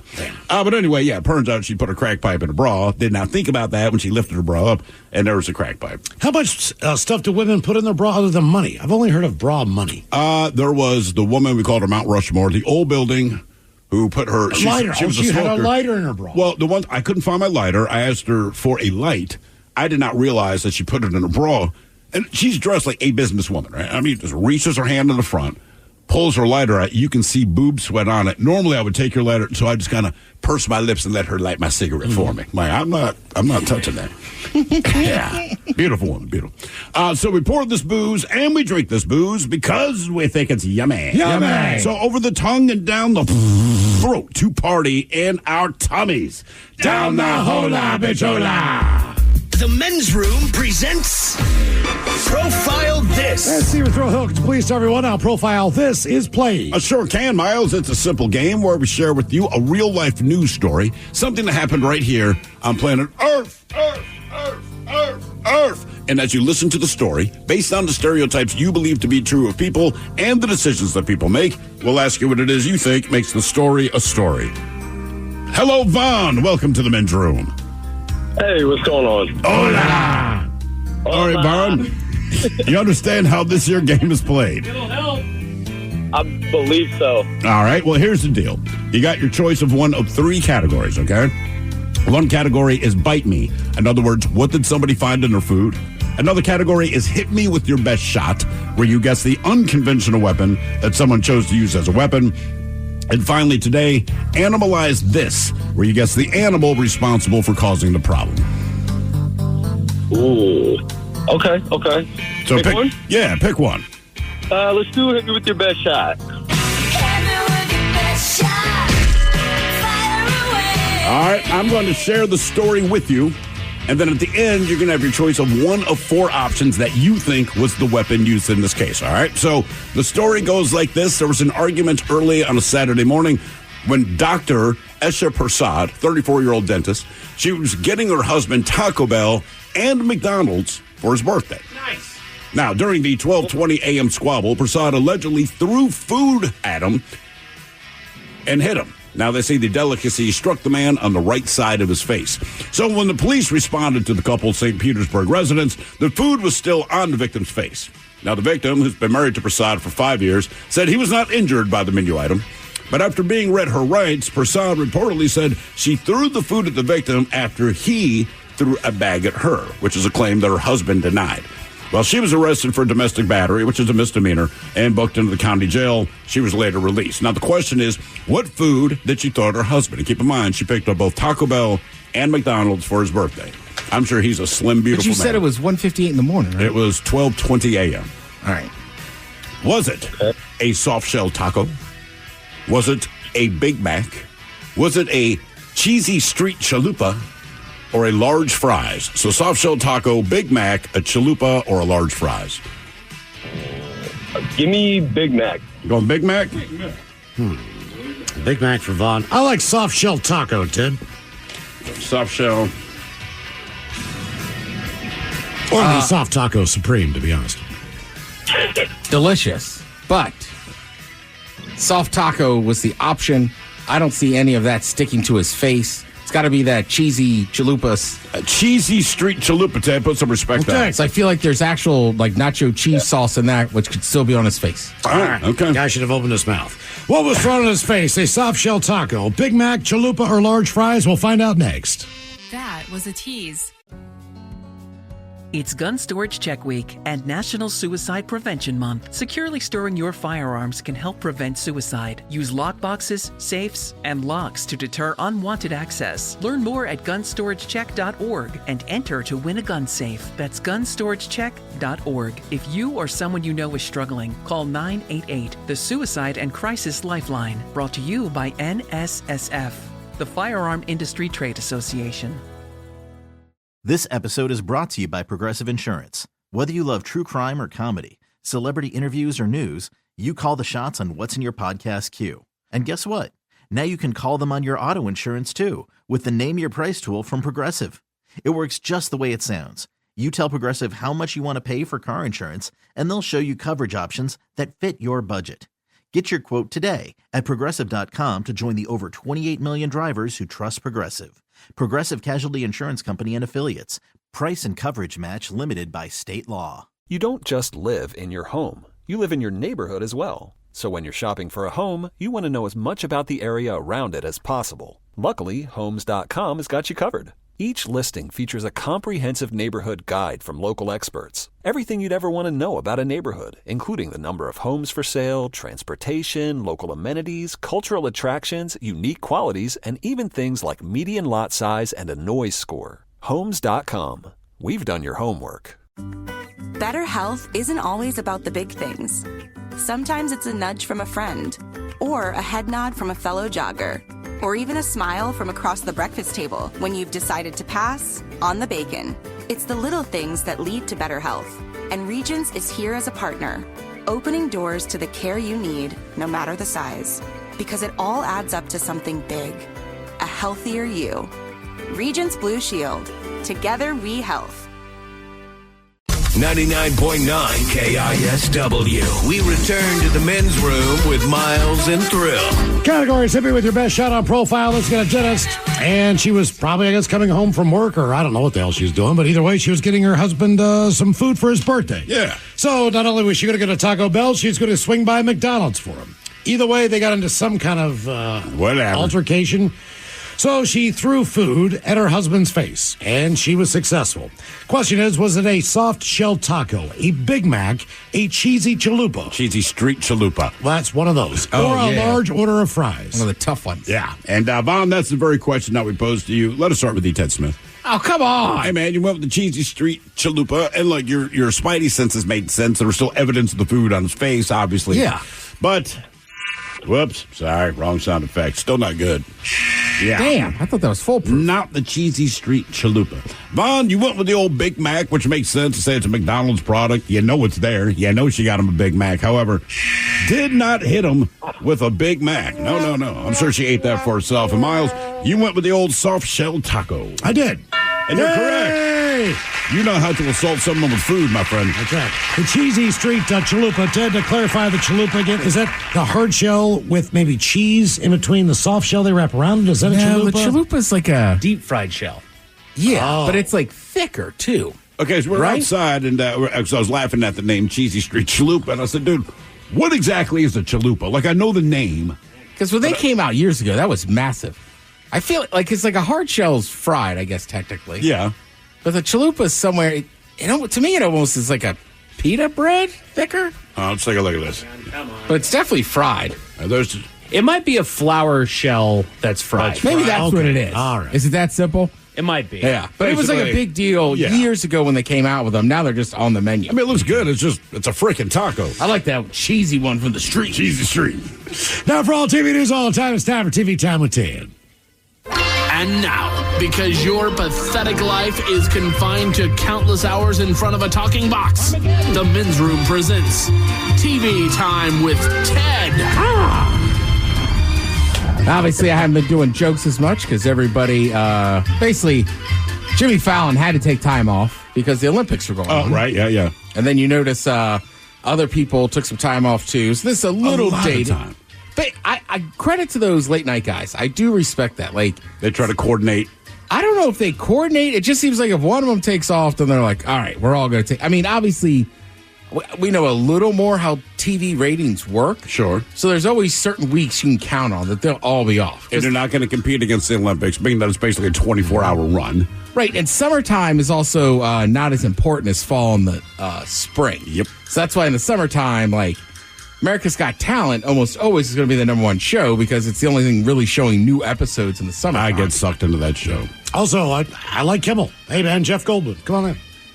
Yeah, he's a guest host, whoever you are. You know, right, and it's pretty good. And a lot of people, because Kimmel just like, look, I'm taking the whole summer off. You guys can do some shows or whatever. So everybody's been off, but John Oliver did a good thing too. He's pretty good about putting together these just kind of smash cuts of just local news reporters who are now sad the Olympics are over. And just like that, the Olympics are almost over. I know. What am I going to do with all my time now that the Olympics are over? I'm going to go back to Taylor Swift. I guess I'll have to. And now you got nothing to watch. I know. I don't know what I'm going to do with all this time. And it's just one of those things that kind of unites everybody. Exactly, For temporarily. Yeah. Now we can go back to hating each other, I guess. I don't know about you guys, but I'm kind of sad the Olympics are over. It was so much fun. Yeah, there were some personal benefits to the Olympics, like we didn't have a 30-minute news program for 2 straight weeks. I miss the Olympics. Do you? Yeah, I do. They'll be back in 4 years, Ron, in LA. Time now Hopefully I'll be back in 4 years. 6:27. Those last two are spot on. Yeah. Right? Like, we didn't have to do that last 30-second or 30-minute broadcast, and I hope I'm still here in 4 years. That was a pretty good spot on. The Olympics were a ton of fun, though. I ended up watching a bunch of them. Did anybody watch the closing ceremonies? No. Yes, because we were in Delaware and everyone was watching it. I'm not big on that, but yeah, I watched it and saw Tom Cruise, and I just thought, dear God. Yeah, I mean, I was waiting for a buddy at a casino, so I went up to the sports book. It's like a Sunday, and they're on. Yeah. But, like, I don't, it's 12:30, 1 o'clock. You're getting a couple afternoon brewskis in you, and I'm like, this gold guy's amazing. Like, one guy in gold dancing. I mean, I don't know. I thought it was pretty good. And then randomly, I was in a bar, and there was a gentleman who just, on looks, just the way he looked, I wouldn't think I'd get into this conversation with him. And we, had a couple beers, and he's like, did you see those closing ceremonies? And I was like, in my head, I'm like, here we go. What's he going to say? And he's like, they were goddamn artistic. Those gymnasts are unreal. And I was like, yeah, I agree 100% with you. I thought they were great. So I thought it was pretty cool. And you're right, Tom Cruise came out, did a crazy stunt. Jesus. Well, look, man, you got to remember. When you think Paris, France, you think Tom Cruise crazy stunt. Well, I give him credit, man. Tom Cruise is he did exactly what and that's you would his expect only him to vice. Do. Yeah. He's an adrenaline junkie, this and that. I mean, you guys were talking about the Brat Pack earlier. Yeah. And you can argue on who's in it and who's not, but I was reading an article, I forget who it was with, and they were just like, yeah, everybody's pretty chill. They're like, worked hard, but they're like, Tom Cruise has been like this forever. Since he was, 21, 22. A very hard-driven guy, this and that. Sure. I mean, he is that. Yeah. And I think the ceremonies usually you get it. You're right, Miles, it was in Paris, but he's Tom Cruise. And you're passing the torch to L.A. Yeah. And outside of, Tom Cruise is one of those people. I mean, he's got to be on the same, I don't know if he's same level, but he's up there, I'd say, with like a Jordan, LeBron, or some, musical acts where, like, wherever you go in the world, they're going to know who Tom Cruise is. You saw the people that were there when he was in Paris. Like, so he did his little thing that he's going to do, but as he kind of walked to the crowd, it's volunteers or whatever, like, you could see the true excitement on their face. The little teeny tiny Tom Cruise is there. I mean, and I'm like, all right, man. I'd almost rather see nothing against breaking or breakdancing, but I'd almost rather see stuntmen or Daredevil. That would be cool. Okay, so the record is 18 tractor trailers. He's going for 19. Yeah. Well, breaking's already out. And that, obviously, everybody saw the jokes with the Raygon lady from Australia. I don't know if you've looked into this. This is turning into like a serious story now. Okay. Because now there's accusations that like people that are other competitive break dancers in Australia didn't have a fair shot at it. Did they kind of rig it so that she could get in and this and that? So it went from kind of like this woman shouldn't be in the Olympics to kind of funny. And like, I don't know where I stand on it. It's like, I don't want to ridicule the woman all the time, but obviously when you talk about levels of breakdancing, because there is breakdancing championship, like world championships every year, right? Like she just looked way out of her element. I did see over the weekend a girl in the UFC who won. It was in Australia. She's Australian. So her victory dance was kind of mocking that, her dancing. Okay. But it's just a wild thing now. Like, all right, breaking's already out of the 2028 games. Like, do we have to do an investigation? Like, did they rig Well, if you won the gold medal, it's a one of a kind. Yeah, it's true. Yeah, but also, like, that lady was in it. Right. You know what I mean? No. So there was a male and female. That brings you back to earth. Oh, you beat her. Okay. Yeah, I don't know. I just feel like, I just feel like that's me playing U12 football, and it's like, I had another 150 yards today. It's like, well, who the F's going to tackle you, Ted? Let's see. Mike, I doubt you'll know this name very well. You guys remember Phil Donahue? Yeah, of course, yeah. Of course. He's one of the pioneering daytime talk show hosts. Absolutely. He passed away. He was 88. I was going to say, he basically almost kind of created the genre that we know, that you get Oprah, you get Montel Williams out of, you get Ellen DeGeneres. Yeah, he's pretty, to me, and look, there were people that did it before him, but he seemed to get the sauce right. You know what? I don't remember one before him, at least in my lifetime. I'm sure there were. There were, but he was the first guy. He was like the stalwart of it. Right, who absolutely, the first guy that I can remember that got syndicated nationwide, and he was someone that people talked about. Yeah, he was before Oprah. Then Oprah came in, and she dominated the world. Well, he was the first one. Miles, you're both kind of right, but you're right. Like, you know what I mean? Even if you watch Kelly Clarkson now, somebody's going to sing a song or this and that. Yeah.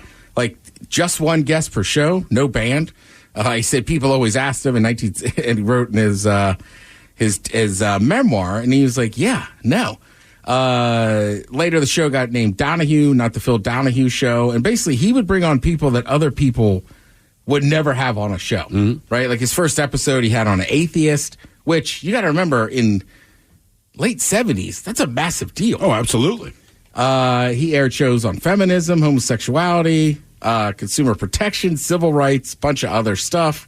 The show was syndicated in 1970, ran on national television 26 years, 20 Emmy Awards for Donahue as host. I will say this, they also took phone calls, right? Like a radio talk show does. So he got kind of famous for saying it's the caller there. The thing I will remember him most famously for, and I don't know if he did it all the time or not, but it was just one of those things, Mike, he wore glasses and used to be able to tell how he felt about a guest because he would adjust them with his middle finger and push him back up to his face. Now, maybe he always used his middle finger, but I saw something once, and it just seems specifically there were certain times where he's like, enough of this guy. Yeah. He also looked 88 then. He always had gray hair. He always looked the same. Like he's never been anything more than what I know him to be. Yeah, he always did kind of have that gray white hair or whatever. But he would also run up and down the steps to get people's opinions and the audience. And, he was somewhat energetic at times. Well, and he did a good job, too, of, like, when you watched his show, of, like, you could tell he's into the topic, but I don't know which side he's picking. No. You know what I mean? He didn't really pick side, but he was well-researched. Yeah. And that's the thing. He was well-researched about each guest, and that's what was nice. You have one guest, you did your research. Well, I'm sure his people did the research, but he absorbed it. He knew the right questions to ask, right? And really set the stage, like you said, to talk to people that otherwise just got marginalized or blown away or you don't want to hear from them. Right, and I think, especially, like, my generation and under, you're just used to Jerry Springer. Yeah. But people got to remember is that, like, Donahue was the first one, really set that tone. And most of those talk shows were all very serious. Springer just kind of got into this thing where they'd have some crazy guests or strippers that were going to fight each other, or Thrills, banging Miles's cousin or his wife or something. Just cool. Thank you. Once he, I know, as I said, I'm like, keep it in the family. That's what I said. But basically, yeah, Springer ends up just going full into that, which really changed daytime TV again. Because then there was other shows that tried to copycat him, like Morton Downey and all those guys. Yeah, Morton Downey though was on it. Wasn't he on at night? He was on at night. I always remember him, but I'm just saying, like Donahue to me, like Jerry, it was all pretty straight ahead, like actual topics. And then after Jerry Springer, it's like we just want to see TNA and fights. Yeah, and they're not wrong. Which again, I know, I don't. Yeah. Somebody asked me the other day, like, about ring card girls. Like, I don't know. You ever been to a live fight? Like, yeah. Did you not enjoy looking at the ring card girls? Like, they go hand in hand. That is specifically why they're there. Yeah. For you to enjoy looking at them. Yeah, exactly. Especially rough and rowdy. There's a little on the edge, too. All right. Now, Mike recommended this show, oh, Christ, a year ago? A while back, yeah. It was definitely months ago. I had not watched it. Mike had watched it, said it was hilarious. I enjoyed the movies. So, Ted. Yeah. On Amazon Prime. Peacock. Jesus. What was it, right? There was some big sporting event this year where they kept pimping it. We went to a Rainiers game last week, and then I spent the night at Mike's, and we got up the next morning. We started watching a couple of these episodes. It is awesome. Is it? If you like Ted the movie, those are good. Is that Seth MacFarlane? Yes. It is. But it's basically Ted is like younger, and what was I going to say? Mark Wahlberg's character is still in high school. Okay.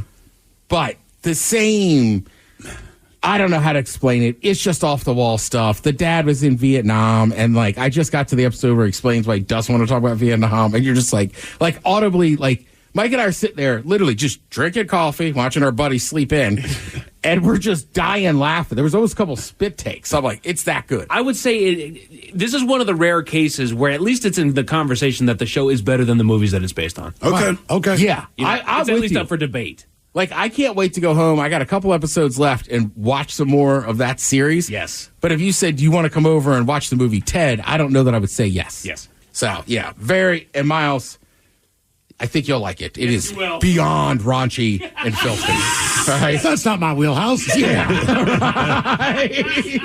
All those little jokes you like and stuff. And there are some things that were acceptable in the 90s that are coming back. Always finish on the butt. Yeah. Yeah. I mean, there's some stuff in there where I'm just like, holy S, I can't believe they're actually doing that. I would also just remind people after the weekend, it's preseason, folks. No reason to get too upset or too high or Unless too you're low. a Raiders fan. Well, yeah. Sorry, Washington Cougs fans. Gardner Minshew is not a starting quarterback in this league. Oh, And but he is. It's going to be one of those old takes exposed. I think the man has a spot in the league. It's not as a starter. That was rough watching that. But like I said, it's good to still just see some football on and this and that. Seahawks, they did some things well, some things not. It's also hard to tell as you're not playing all the starters against starters. And this, and also remember that in week, 1, 2, and 3, because there'll be some wild stuff. Remember, Seahawks beat Detroit last year. Detroit basically fourth down themselves out of going to the Super Bowl. Yeah, they sure did. Thank you, Ted. We appreciate it. You're listening to The Men's Room. With an American Standard heat pump system, the future of heating and cooling your home is already here. Bringing constant comfort to your home, American Standard heat pumps are energy efficient, reliable, and ready for tomorrow today. Plus, making the upgrade from your traditional furnace or AC unit is easier than ever before with home energy offers, rebates, and tax credits. Learn more at americanstandardair.com/electrification. American Standard, built to a higher standard.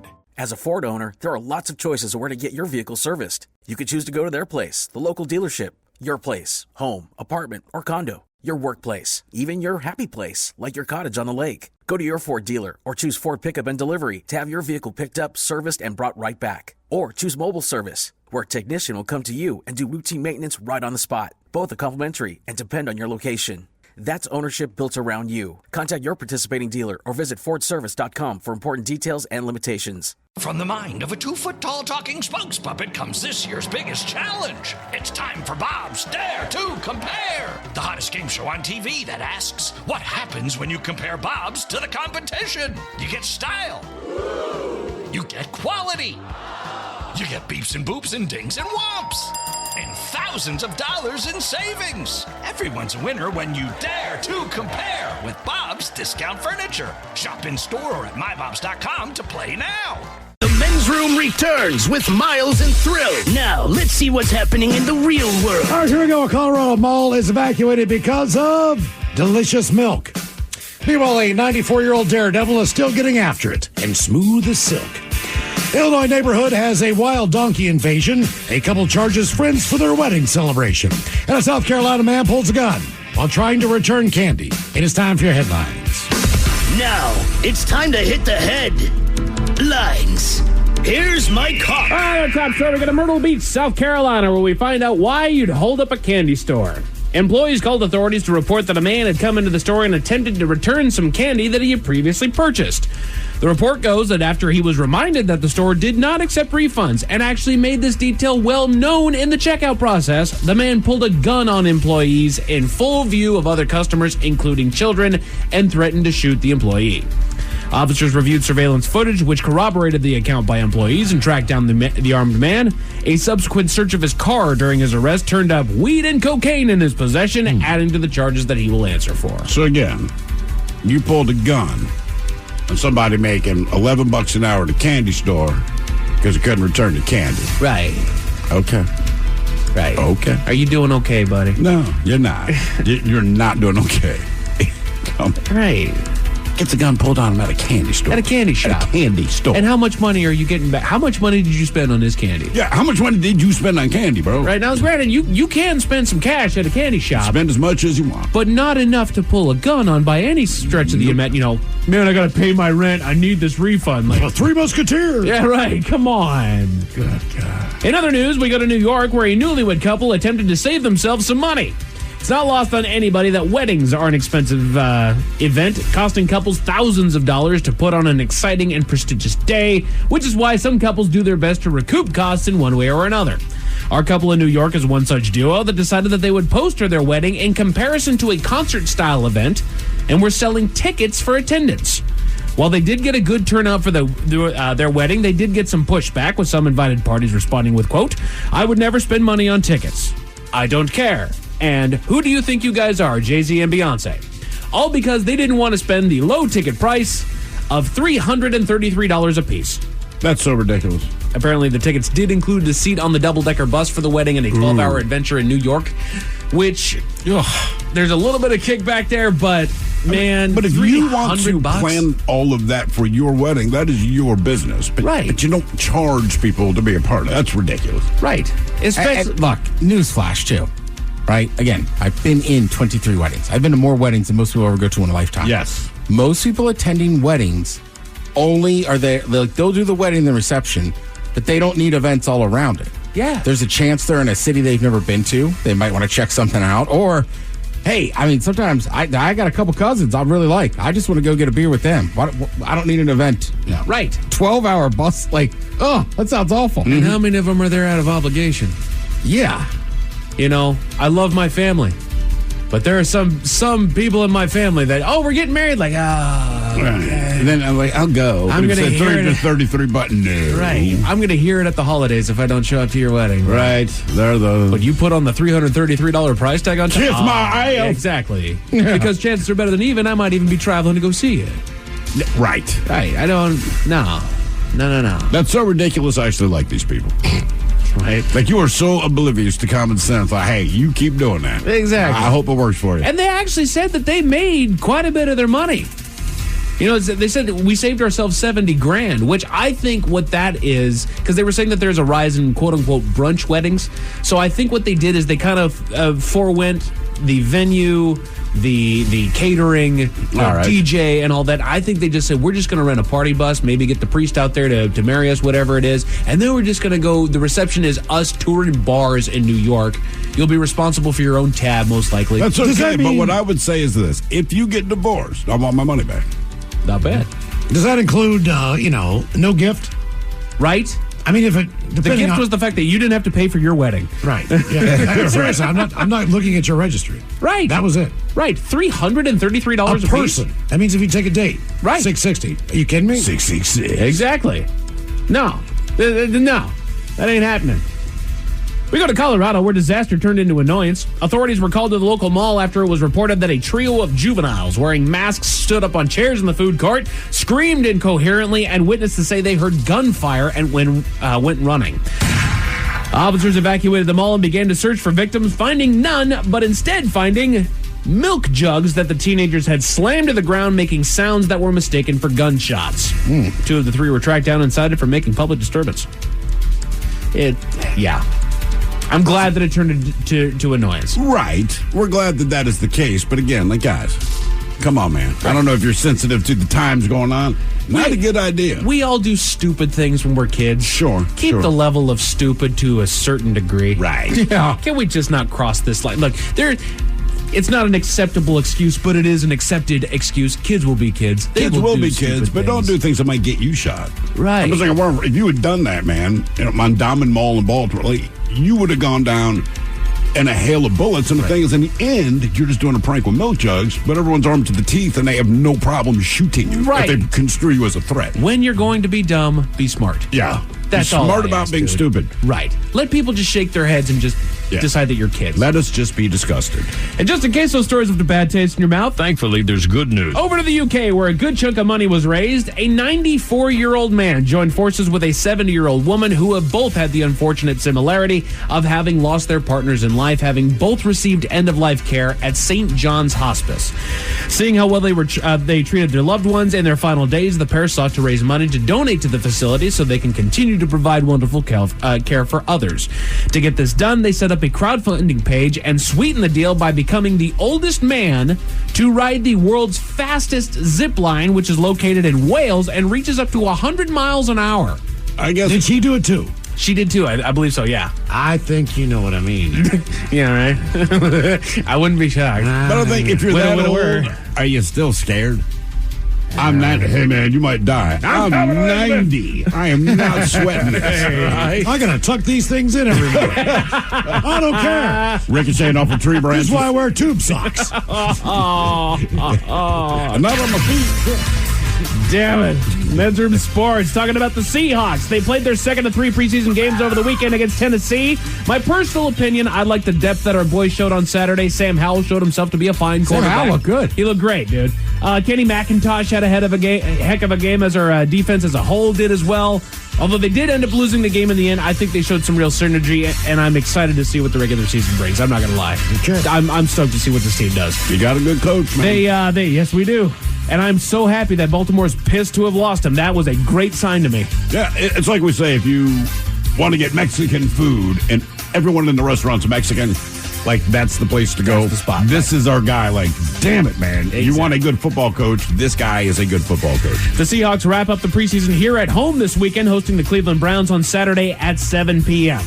The Mariners did what the Mariners do and dropped the series over the weekend against the Pirates, taking their second-place woes to a full 4 games back. They'll look to recover some ground on Houston as we go into the series against the Dodgers tonight in L.A. Dude. That game at 7:10 over en route with Brian Wu taking them out. My brother and sister live in Pittsburgh. I've been to a Steeler game before, but watching those games at that park, I've got to get there and go to that ballpark. Yes, you do. It looks absolutely beautiful. We should go, man. Yeah. As far as your weather, we got some cloud cover moving in. Forecast calls for some light winds tonight as temperatures cool down to a brisk 61. That moves us into tomorrow, where we can expect morning showers and a cloudy afternoon with a high of 70. And you know what? With those gray skies coming in, you might feel the need to crack a cold one tonight. And might I recommend some delicious Men's Room IPA from Black Raven Brewing Company.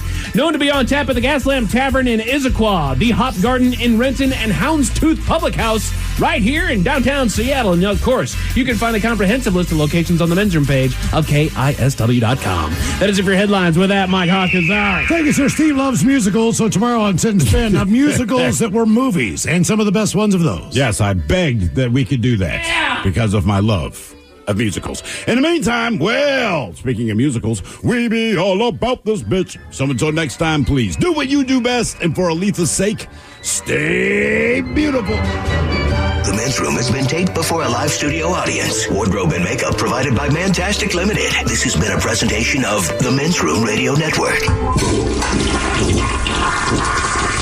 Oh, man! A Double Flush production. From the mind of a 2-foot-tall talking spokes puppet comes this year's biggest challenge. It's time for Bob's Dare to Compare, the hottest game show on TV that asks, what happens when you compare Bob's to the competition? You get style. You get quality. You get beeps and boops and dings and whomps. And thousands of dollars in savings. Everyone's a winner when you dare to compare with Bob's Discount Furniture. Shop in store or at mybobs.com to play now. It's Gun Storage Check Week and National Suicide Prevention Month. Securely storing your firearms can help prevent suicide. Use lockboxes, safes, and locks to deter unwanted access. Learn more at gunstoragecheck.org and enter to win a gun safe. That's gunstoragecheck.org. If you or someone you know is struggling, call 988, the Suicide and Crisis Lifeline. Brought to you by NSSF, the Firearm Industry Trade Association. This episode is brought to you by Progressive Insurance. Whether you love true crime or comedy, celebrity interviews or news, you call the shots on what's in your podcast queue. And guess what? Now you can call them on your auto insurance too with the Name Your Price tool from Progressive.